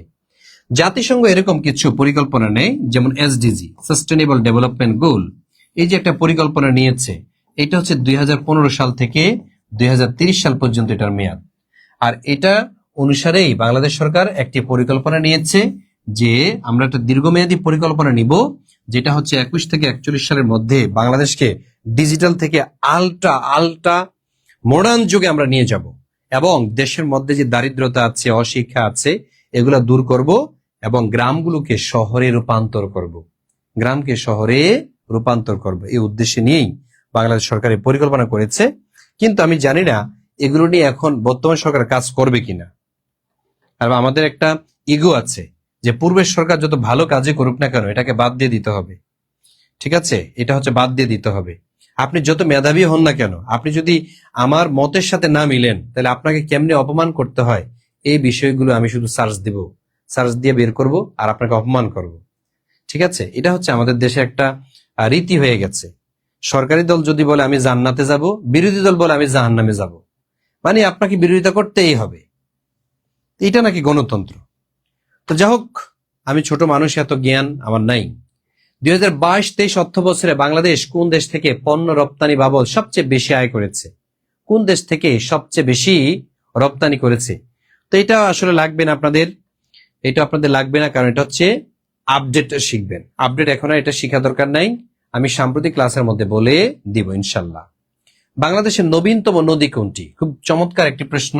বাংলাদেশের নবীনতম নদী অথবা নবসৃষ্ট নদী, ঠিক আছে, অথবা সর্বশেষ সৃষ্ট নদী কোনটি, এরকমও প্রশ্ন আসতে পারে। এখন সর্বশেষ সৃষ্ট নদী কোনটি? এটা কি পদ্মা? না, পদ্মা কিন্তু অনেক আগে, কয়েক হাজার বছর আগে এটা সৃষ্টি হয়েছে। ঠিক আছে, ওই যে প্লাবন যুগে, টারশিয়ারি, তারপর প্লাইস্টোসিন এবং সাম্প্রতিককালে যে প্লাবন, ওই সময় হচ্ছে পদ্মা, মেঘনা, গঙ্গা এগুলা সৃষ্টি হয়েছে। তো এই কারণে পদ্মা এটা হবে না। পদ্মা যেমন ভারতে গঙ্গা নামে আছে, ভারতের জাতীয় নদী হচ্ছে গঙ্গা, কিন্তু বাংলাদেশের জাতীয় নদী কিন্তু পদ্মা না, ভুল করেন না। তাহলে এটা কি যমুনা হতে পারে নাকি মেঘনা নাকি জিব্রামাইন? মনে রাখতে হবে বাংলাদেশে একটা ভূমিকম্প হয়েছিল 1787 সালে। এই ভূমিকম্পের কারণে ব্রহ্মপুত্র নামে একটা নদ আছে, ব্রহ্মপুত্র নদ, নদের তলদেশে কি হয়, ব্রহ্মপুত্র নদের তলদেশে একটা ভূমিকম্প হয়। এই ভূমিকম্প হওয়ার কারণে ব্রহ্মপুত্র নদের যে জল ধারণ ক্ষমতা এটা হারিয়ে নতুন আরেকটা জলধারা তৈরি করেছে। আর এই যে নতুন জল ধারা তৈরি হয়েছে এটা পরবর্তী নদী হয়ে গেছে, যার নাম হচ্ছে যমুনা নদী। তার মানে ব্রহ্মপুত্র নদ থেকে সৃষ্ট নদীর নাম কি? যমুনা নদী। এরপরে বাংলাদেশে আর কোনো নদী হয় নাই। তার মানে এই প্রশ্নের সঠিক অ্যান্সার আমরা পেয়ে গেলাম। বাংলাদেশের নবীনতম নদী কোনটি? এটা হচ্ছে যমুনা নদী। হ্যাঁ, আমাদের হুমায়ুন আহমদের বিখ্যাত গান, আমার যমুনা জল দেখতে কালো, স্নান করিতে লাগে ভালো, যৌবন মিশিয়া গেল নদে। আচ্ছা, তাহলে এই যে বিষয়গুলো, এগুলো আপনাদের কত গুরুত্বপূর্ণ। এই ক্লাসগুলো তো অনেকে মিস করছে। এগুলা কি আবার রিপিট হবে? বলেন, এগুলা কি রিপিট হয়? আমরা অন্য ক্লাসে চলে যাব। এই যে সিরিজ ক্লাসগুলো, এগুলার তো সহজে রিপিট হবে না। হ্যাঁ হবে, যারা হচ্ছে আবার 20তম নিবন্ধন দিবে তাদের জন্য হয়তো হবে। তখন আপনি বেঁচে থাকবেন, অর্থাৎ আপনার চাকরির মেয়াদ কি থাকবে, বয়স কি থাকবে? থাকবে না। এই জন্য বলি যে ভাই, আপনাদের সময় থাকতে বুঝেন, সময় থাকতে বিষয়গুলো আত্মস্থ করেন। ঠিক আছে, সময় ফুরিয়ে গেলে তখন আর কাজ হবে না। ঠিক আছে, তা আমাদের লাইভে এই মুহূর্তে যারা আছেন, যদি এমন কেউ থেকে থাকেন যে ভাইয়া আমি কোথাও এখনো যুক্ত হই না, আমি সিদ্ধান্তহীনতায় আছি, আপনি নির্দ্বিধায় বলতে পারেন যে ভাইয়া আমার আসলে বুঝতে পারছি না আমি এখন কি করব। যদি এরকম কোনো পরামর্শ জানতে চান, আমাদের কাছে জানতে যদি আপনি মেসেজ দেন, আমরা চেষ্টা করব। অনেক মেসেজ আসে, যদি আপনারটা নজরে আসে আমরা চেষ্টা করব আপনাকে পরামর্শ দেওয়ার। তবে লাইভে দেখা যাচ্ছে বড় বড় প্রশ্নের উত্তর দেয়া যায় না। ঠিক আছে, আর আমাদের এখানে যারা ভর্তি হয়েছে তাদেরকে আমরা বিভিন্ন বিষয় দিক নির্দেশনা আমরা দেওয়ার চেষ্টা করি। আমাদের ক্লাসগুলোতে তাদেরকে প্রশ্ন করার সুযোগ থাকে, যেহেতু লাইভে আমরা যখন পেইড বেসের ক্লাস নেই, যেমন সাবজেক্টিভ, ধরেন আমি সাবজেক্টিভ ক্লাস নিচ্ছি, সাবজেক্টিভে তো আর হাজার হাজার স্টুডেন্ট না, ঠিক না, অল্প স্টুডেন্ট থাকে। তো সাবজেক্টিভে আমি যখন ক্লাস নেই সেখানে অল্প স্টুডেন্ট থাকার কারণে তখন দেখা যায় যে স্টুডেন্টরা মনের মতো করে ক্লাস করতে পারে, প্রশ্ন করতে পারে। আমি নাম ধরে ধরে বলার সুযোগ থাকে, এমনকি নাম অনেক পরিচিত হয়ে গেছে। যদি আমি ওই আপু অথবা ভাইয়াকে চিনি না, কিন্তু তাদের নাম আমার মুখস্থ হয়ে গেছে। ঠিক আছে, পেইড বেসে থাকার কারণে। তো সেই জন্য আপনারা পেইড বেসে আসলে এই সুবিধাটা আছে, সেটা হচ্ছে একজন শিক্ষকের সাথে আপনার সম্পর্কটা আরো গভীর, এবং শিক্ষকের সাথে আপনার যে দুর্বলতাগুলো এগুলো শেয়ার করার সুযোগ থাকে। ঠিক আছে, আপনি নিজে নিজে আসলে এই সমস্যাগুলো সমাধান করতে পারবেন না, এরা আরো হতাশার দিকে চলে যাবেন।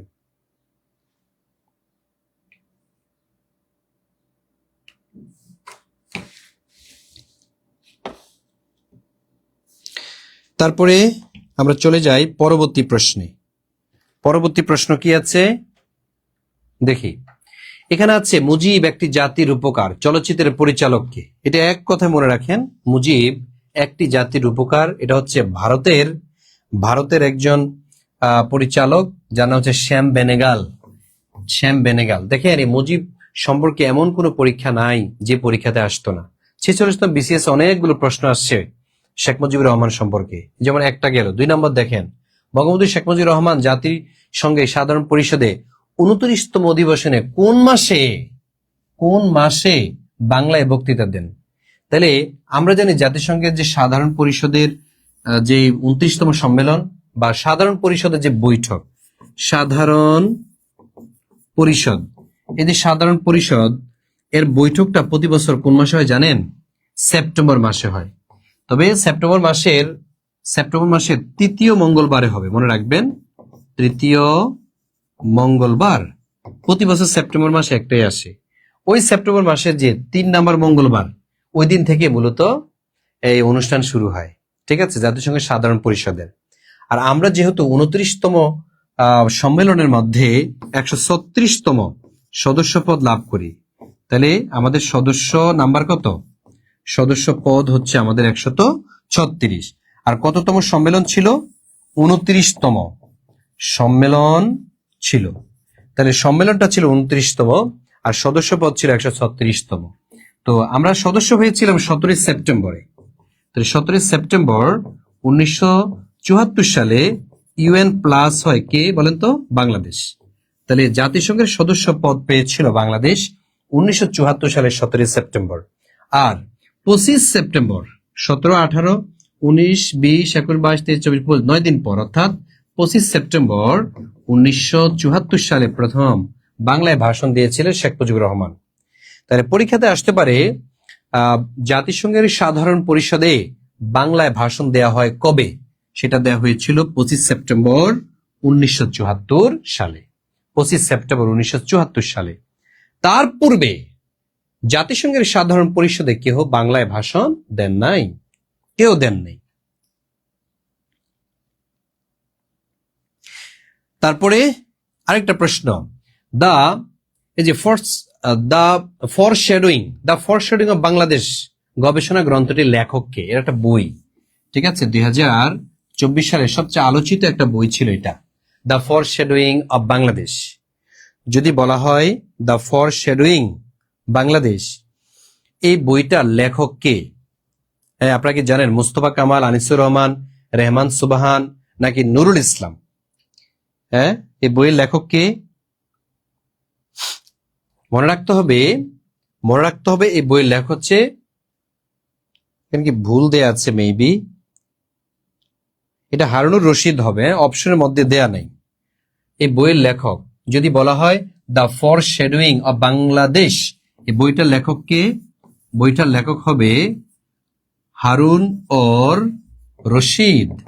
এই হারুনুর রশিদ তিনি মূলত এই বইয়ের লেখক। তো এই বইয়ের বিষয়বস্তু কি? মনে রাখবেন এই বইয়ের বিষয়টা হচ্ছে 1906 সাল থেকে 1947 সাল পর্যন্ত মুসলিম শাসনের ইতিহাস বা মুসলিমদের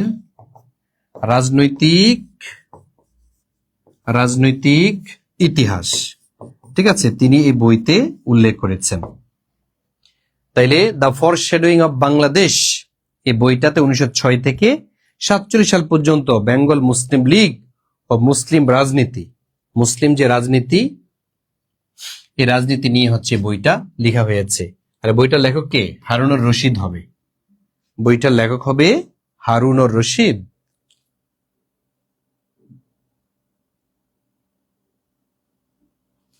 তারপরে আসেন 24 নম্বর প্রশ্ন, বাংলাদেশের প্রথম রাষ্ট্রপতি কে? তাহলে আমরা নিশ্চয়ই জানি বাংলাদেশের প্রথম যে রাষ্ট্রপতি শেখ মুজিবুর রহমান, ঠিক আছে। বাংলাদেশের প্রথম রাষ্ট্রপতি কে? শেখ মুজিবুর রহমান। আচ্ছা, আমি লাইভ চলাকালীন সময়ে আমি আবারও অফারটা স্মরণ করে দিচ্ছি আপনাদের, আমি বারবার স্মরণ করে দিব, আমাদের 19তম নিবন্ধনের যে ভর্তির অফার সেটা কিন্তু 1499 টাকা। আর অলরেডি যারা আমাদের একটা কোর্সে ভর্তি হয়ে গেছেন 1199 টাকা দিয়ে, 19তম নিবন্ধন 1199 টাকা যারা দিয়েছেন, তো তারা যদি বইগুলো নিতে চান, আমরা তো 4টি বই দিব, তাই না? 4টি বই দিব। এখন এই বইটা যদি আপনি নিতে চান তাহলে আপনাকে আরো অ্যাড করতে হবে 300 টাকা, বুঝতে পেরেছেন? অর্থাৎ 1500 টাকা হইতে হবে। আপনি যদি আগে 1000 দিয়ে থাকেন তাহলে এখন আবার 500 দিতে হবে, তাইলে আপনার 1500 টাকা হবে। আগে যদি আপনি 900 দিয়ে থাকেন তাহলে এখন দিতে হবে আপনাকে 600 টাকা, তাইলে আপনার 1500 টাকা হবে। ধরেন আগে আপনি 800 টাকা দিয়েছেন, তাহলে এখন 700 টাকা দিলে তাইলে আপনি হচ্ছে বইগুলো পাবেন, ঠিক আছে। অর্থাৎ 1500 টাকা পৌঁছাতে হবে। বইগুলোতে অনেক খরচ হয়েছে, আমাদের বইগুলোতে অনেক শ্রম দেওয়া হয়েছে, এই কারণে। তো যারা বই ভর্তি হয়ে গেছেন কিন্তু বই নেন নাই, তাদের জন্য হচ্ছে এই অফারটা, যে আপনি মানে আগে 1200 টাকা দিয়ে ভর্তি হলে বা 1199 টাকা দিয়ে ভর্তি হলে মাত্র 300 টাকা এই নাম্বারে পাঠিয়ে দিলে আপনার ঠিকানায় আমরা বই পাঠাবো, ঠিক আছে। আপনার কাছ থেকে অ্যাড্রেস নেওয়া হবে। আমরা এগুলোর তালিকা করছি, এখনো কাউকে বই আমরা দেই নেই, আমরা একসাথে দিয়ে দিব। এখন এগুলোর তালিকা করছি, তালিকা করে হচ্ছে আমরা পাঠিয়ে দিব। আর যারা নতুন ভর্তি হবেন তাদেরকে 300, 500 এগুলো পাঠাতে হবে না, জাস্ট আপনি 1499 টাকা পাঠাবেন। তাহলে আমাদের এখানে আপনি ক্লাস পাবেন 100টির প্লাস, তারপরে 100টি রেকর্ড ক্লাস থাকবে, তারপরে পরীক্ষা দিতে পারবেন, 4টি বই ফ্রি পাবেন, সাজেশন ফ্রি পাবেন। 25 নম্বর প্রশ্ন, দ্বাদশ জাতীয় সংসদ নির্বাচনে ভোটার উপস্থিতির হার কত শতাংশ ছিল? দ্বাদশ, একাদশ, দ্বাদশ, এই যে দ্বাদশ জাতীয় সংসদ নির্বাচন, এই নির্বাচনটা হয়েছিল 7 জানুয়ারি 2024-এ। 7 জানুয়ারি 2024-এ দ্বাদশ জাতীয় সংসদ নির্বাচন হয়েছিল। যে নির্বাচনে ভোটার উপস্থিতি ছিল একবারে কম, অনেক কম ছিল। কত পার্সেন্ট? 41.8% ভোটার উপস্থিতি ছিল। মনে রাখবেন 41.8% ভোটার উপস্থিতি ছিল। এটাই হচ্ছে সঠিক। 41.8% হচ্ছে ভোটার উপস্থিতি ছিল। যদি আপনাদের পরীক্ষাতে আসে এই যে ত্রয়োদশ জাতীয় সংসদ নির্বাচনে ভোটার উপস্থিতি কত ছিল? নির্বাচনে ভোটার উপস্থিতি কত ছিল?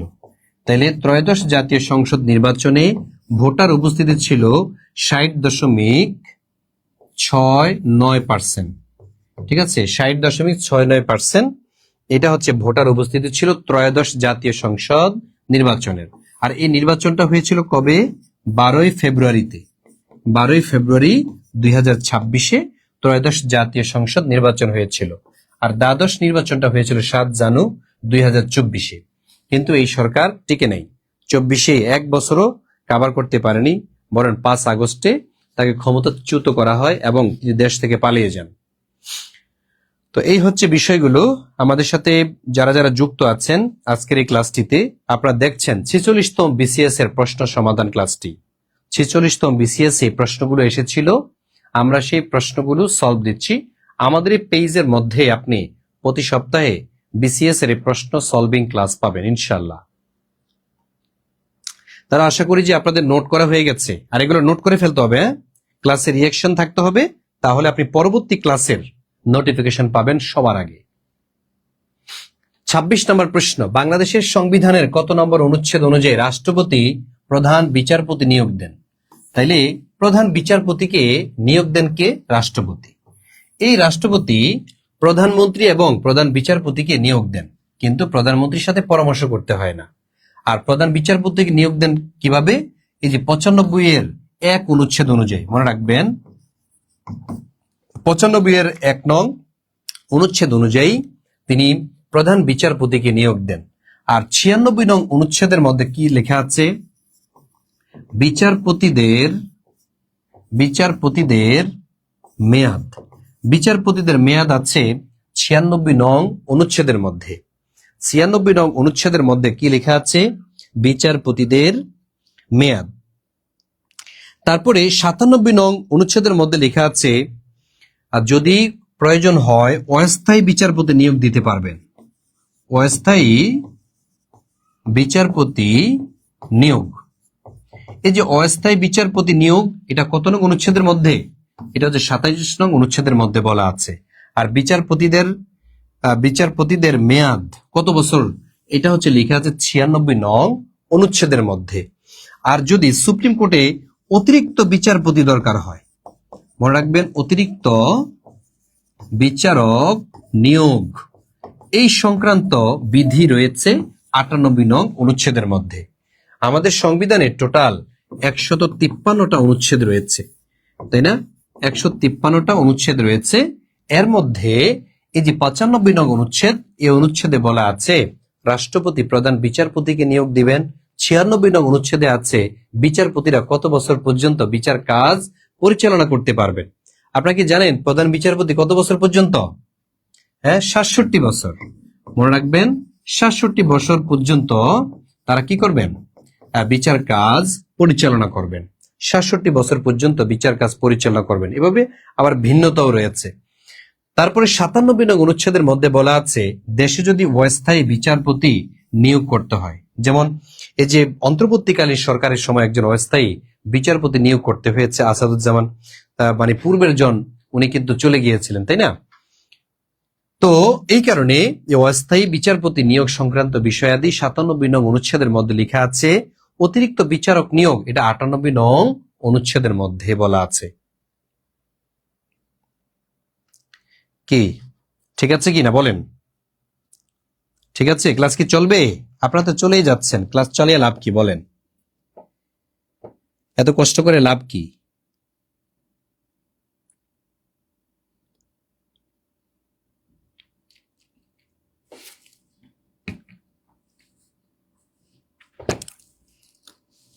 তারপরে তারপরে ঠিক আছে, 1954 সালের নির্বাচনে যুক্তফ্রন্ট কতটি আসন লাভ করেছিল? এটা আপনারা অ্যান্সার করবেন, এই প্রশ্নের উত্তর করবেন আপনারা।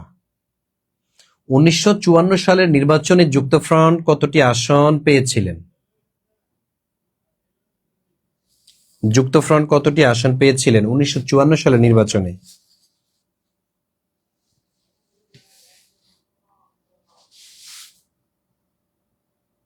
অ্যান্সার করবেন। Thank you so much, thank you so much. জি, ববি অ্যান্সার করেছেন, রাবিয়া রহমান, রোমানা আক্তার, ইভা, জীবন্ত রহস্যময়, সেজুকা মুন, তারপর আমাদের মারিয়াম খাতুন। হ্যাঁ, অনেকেই অ্যান্সার করেছেন, অনেকের অ্যান্সার সঠিক হচ্ছে, আবার কেউ কেউ লিখতেছেন, তাই না? ওকে ফাইন, লিখতেছেন, এটা খুব ভালো দিক। ঠিক আছে, আপনি যদি লিখতে থাকেন এটা খুবই ভালো দিক, কারণ এগুলো লিখে রাখা খুব দরকার। কারণ পরীক্ষাতে এসেছে যে এই অনুচ্ছেদগুলো, এগুলো আবারও পরীক্ষাতে আসবে, আবারও আসবে। এই যে 95 এক অনুচ্ছেদ, এটা কতবার পরীক্ষাতে আসছে জানেন? অনেকবার পরীক্ষাতে এসেছে। 1954 সালের নির্বাচনে প্রশ্নটা দেখেন, 1954 সালের নির্বাচন যুক্তফ্রন্ট কয়টি আসন লাভ করেছিল? 213, 223, 218 নাকি 225টি?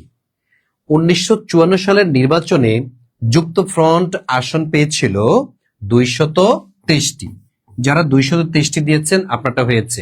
আমাদের দ্বাদশ জাতীয় সংসদ নির্বাচনে এই যে ক্ষমতাচ্যুত সরকার, তারাও কিন্তু 223টা আসন পেয়েছিল। কি মিল দেখেন, 54 নির্বাচন আর হচ্ছে 2024-এর নির্বাচন মিলে গেছে, 223টা। আওয়ামী লীগ 223টা নিয়ে সরকার গঠন করেছিল, পালাইছে। 1954 সালে যে নির্বাচনটা হয়েছিল যুক্তফ্রন্ট সরকারের, এই যে সরকার, এই সরকারের মেয়াদও বেশি দিন ছিল না। এই সরকারের মেয়াদ ছিল মাত্র 26 দিন। মুখ্যমন্ত্রী শেরেবাংলা একে ফজলুল হক, তার বিরুদ্ধে অভিযোগ আসলো এবং আদমজি জুট মিল, নারায়ণগঞ্জে আদমজি জুট মিলে দাঙ্গা শুরু হলো হিন্দু মুসলমানদের মধ্যে। এভাবে অনেকগুলো ঘটনা ঘটলো, যার কারণে 56 দিনের মাথায় এই সরকারকে পদত্যাগ করতে হয়েছে, এই সরকারকে ভেঙে দিয়েছে।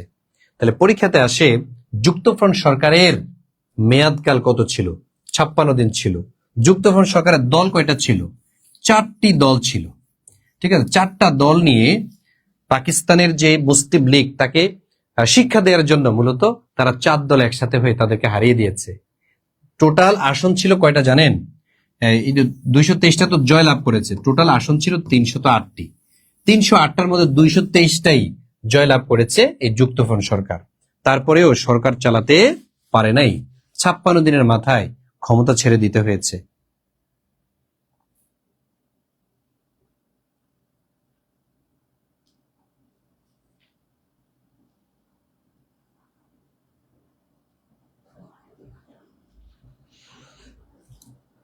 ওকে,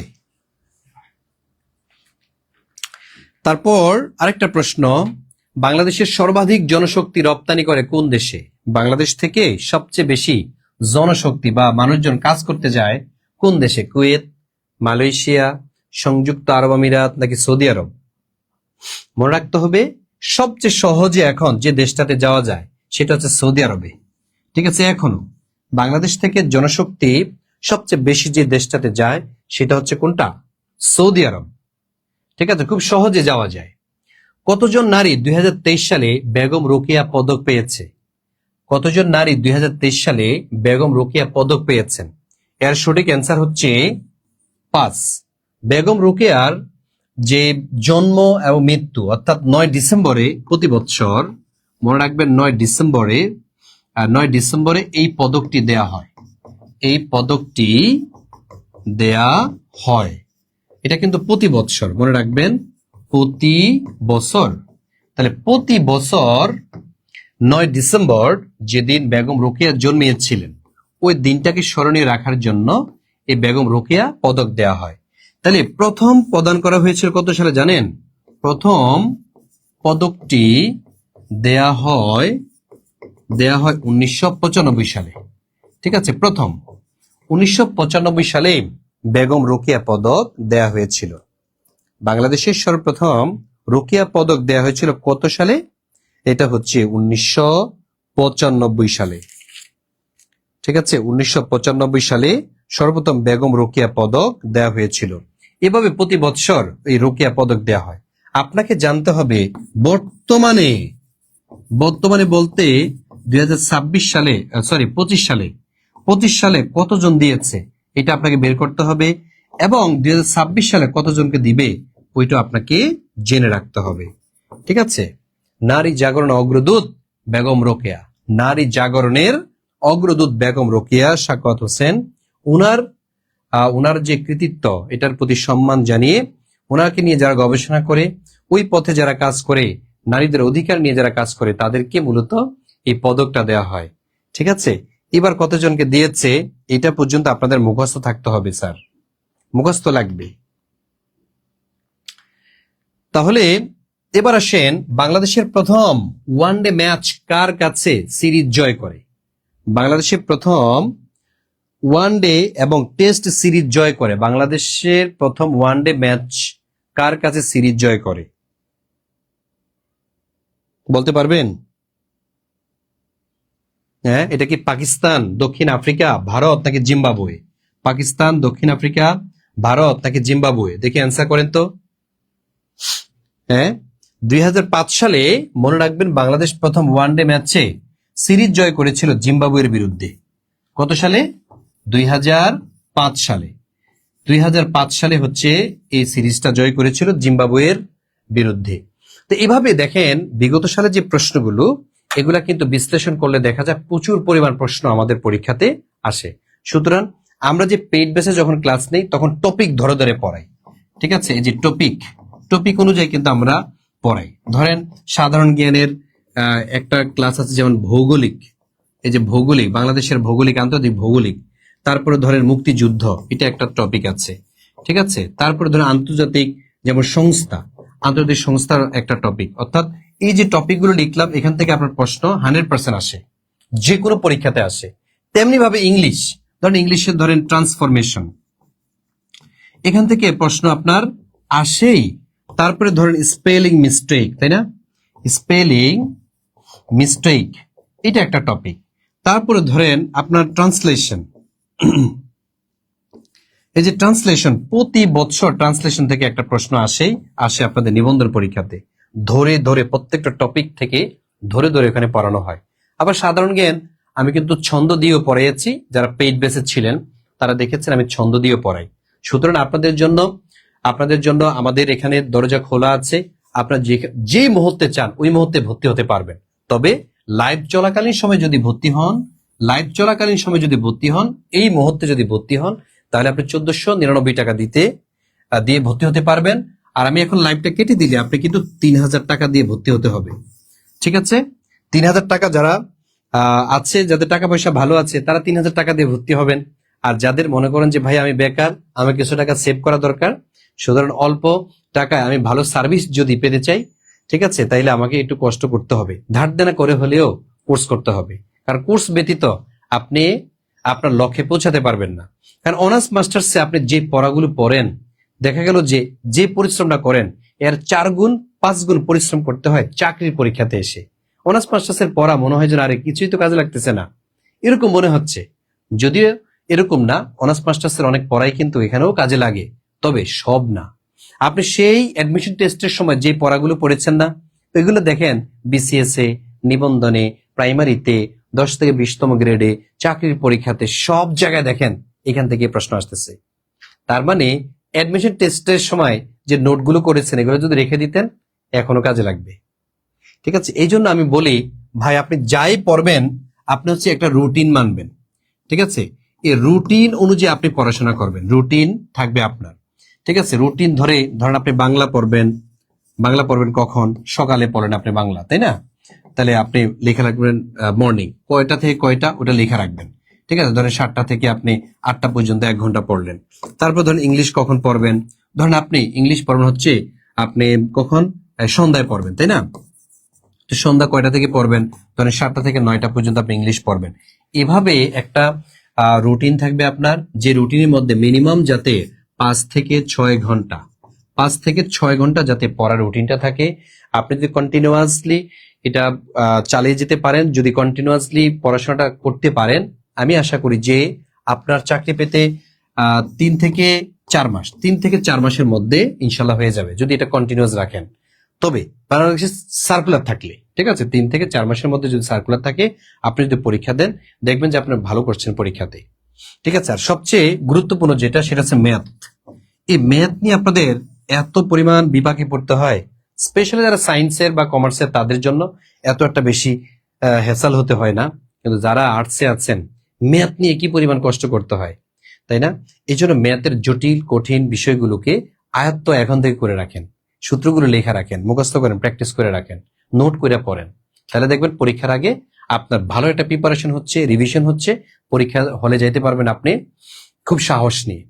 ঠিক আছে, আর আপনারা জানেন নিবন্ধনে এবছর 200 নম্বরের পরীক্ষা, যদিও 200 নম্বরের মধ্যে আবার কি পরিবর্তন আনে কিনা আল্লাহ ভালো জানে। ঠিক আছে, এনটিআরসির আসলে সিদ্ধান্ত মানে 100% কিন্তু এখন আমরা জানি না আসলে 160 নাম্বারে হবে হবে কিনা সাবজেক্টিভ, আর সরি 140 নাম্বার সাবজেক্টিভ হবে কিনা, নাকি 60 নাম্বারে হবে, এটার মধ্যে আবার মিল অমিলও হতে পারে। ঠিক আছে, কারণ আমরা আগে জানতাম 100 হবে, এখন আবার বলছে যে না, সাবজেক্টিভে হচ্ছে কত, 140, আর আপনাদের যে জেনারেল হবে কত, 60। তাহলে 140 আর 60 টোটাল কত হলো, এই 200, আর 200টাই হবে এমসিকিউতে। কিন্তু আমরা জানতাম আগে লিখিত আকারে হবে, এক বসাতে লিখিত পর্যন্ত দিতে হবে, কিন্তু এখন আবার দেখলাম একটা পত্রিকায় বলছে যে না, লিখিত আকারে আসলে সব হবে না, লিখিত বলতে সব এমসিকিউ আপনাকে ভরাট করতে হবে। তো আচ্ছা, এখন ওনারা যেভাবে করে সেভাবেই দেখেন, পড়া আপনাকে চালিয়ে যেতে হবে, প্রশ্ন যেভাবে আসুক, পড়ার বাইরে থেকে তো আর হবে না। সবার জন্য যে প্রশ্ন ডিজাইন করবে, আপনার জন্য তাই করবে। ভাইয়েরা আমার, আমি আবার রিকোয়েস্ট করছি, আমি বড় ভাই হিসাবে, অথবা মনে করেন আপনার সহপাঠী হিসাবে আপনি আমাকে মানে নিতে পারেন। যে পরামর্শটা দিব সেটা হচ্ছে, আপনার কেরিয়ার আপনাকে তৈরি করতে হবে। আপনার যেদিন চাকরি হবে, যেদিন লেখা আছে ওই দিনে হবে, তবে সেটা এমনি এমনি হবে না, এটা পরিশ্রমের মধ্যখান দিয়েই হবে। ঠিক আছে, সুতরাং আপনার কেরিয়ার, আপনার সফলতা, এটা সম্পূর্ণ ডিপেন্ড অন ইউ, আপনার উপরে নির্ভর করে। ঠিক আছে, আমি আপনাকে 100% গ্যারান্টি দিতে পারবো না আপনি চাকরি পাইয়ে দিব, এটা গ্যারান্টি আমি দিতে পারবো না, এটা দায়িত্ব আপনাকে নিতে হবে। তবে হ্যাঁ, আমি এতটুকু গ্যারান্টি দিতে পারি, আপনি যদি আমাকে সময় দেন, আমি আপনাকে তৈরি করে দিতে পারি। কিন্তু আমি তো পরীক্ষার হলে যাব না ভাই, পরীক্ষাটা আপনাকে দিতে হবে। সুতরাং আপনাকে ওই প্রস্তুতিটা নিয়ে তারপর পরীক্ষার হলে যাবেন, ইনশাল্লাহ পরীক্ষা অনেক ভালো হবে, এই আশাবাদ ব্যক্ত করছি। তা আমার যারা হচ্ছে আমাদের নিবন্ধন কোর্সে ভর্তি হন নাই, যদি হতে চান, আমি অলরেডি ওপেন রেখে যাচ্ছি কিছুক্ষণের জন্য, আমি 10-15 মিনিট আমি রাখবো আর কি লাইভটা। এই 10-15 মিনিটের মধ্যে যদি আপনি হতে চান, আমি এই যে নাম্বার দিয়েছি, নাম্বারে টাকা পাঠিয়ে দিয়েন, আমি কম্পিউটার সামনে আছি, টাকা পাঠালে আমার এখানে মেসেজ আসবে, আমি অ্যাড করে দিব। হ্যাঁ, আর যারা সাবজেক্টিভের জন্য ভর্তি হতে চান, সাবজেক্টিভের জন্য পাঠাবেন আপনি কত, 1300 টাকা। ঠিক আছে, এটা হচ্ছে সাবজেক্টিভ। ঠিক আছে, আর যারা হচ্ছে অনলি ফর ইংলিশ, এই যে all job plus all admission, তারা পাঠাবেন 750 টাকা। তো এই হচ্ছে আপনাদের প্রতি আমার একটা মেসেজ। সবাই সুস্থ থাকবেন, আল্লাহ হাফেজ।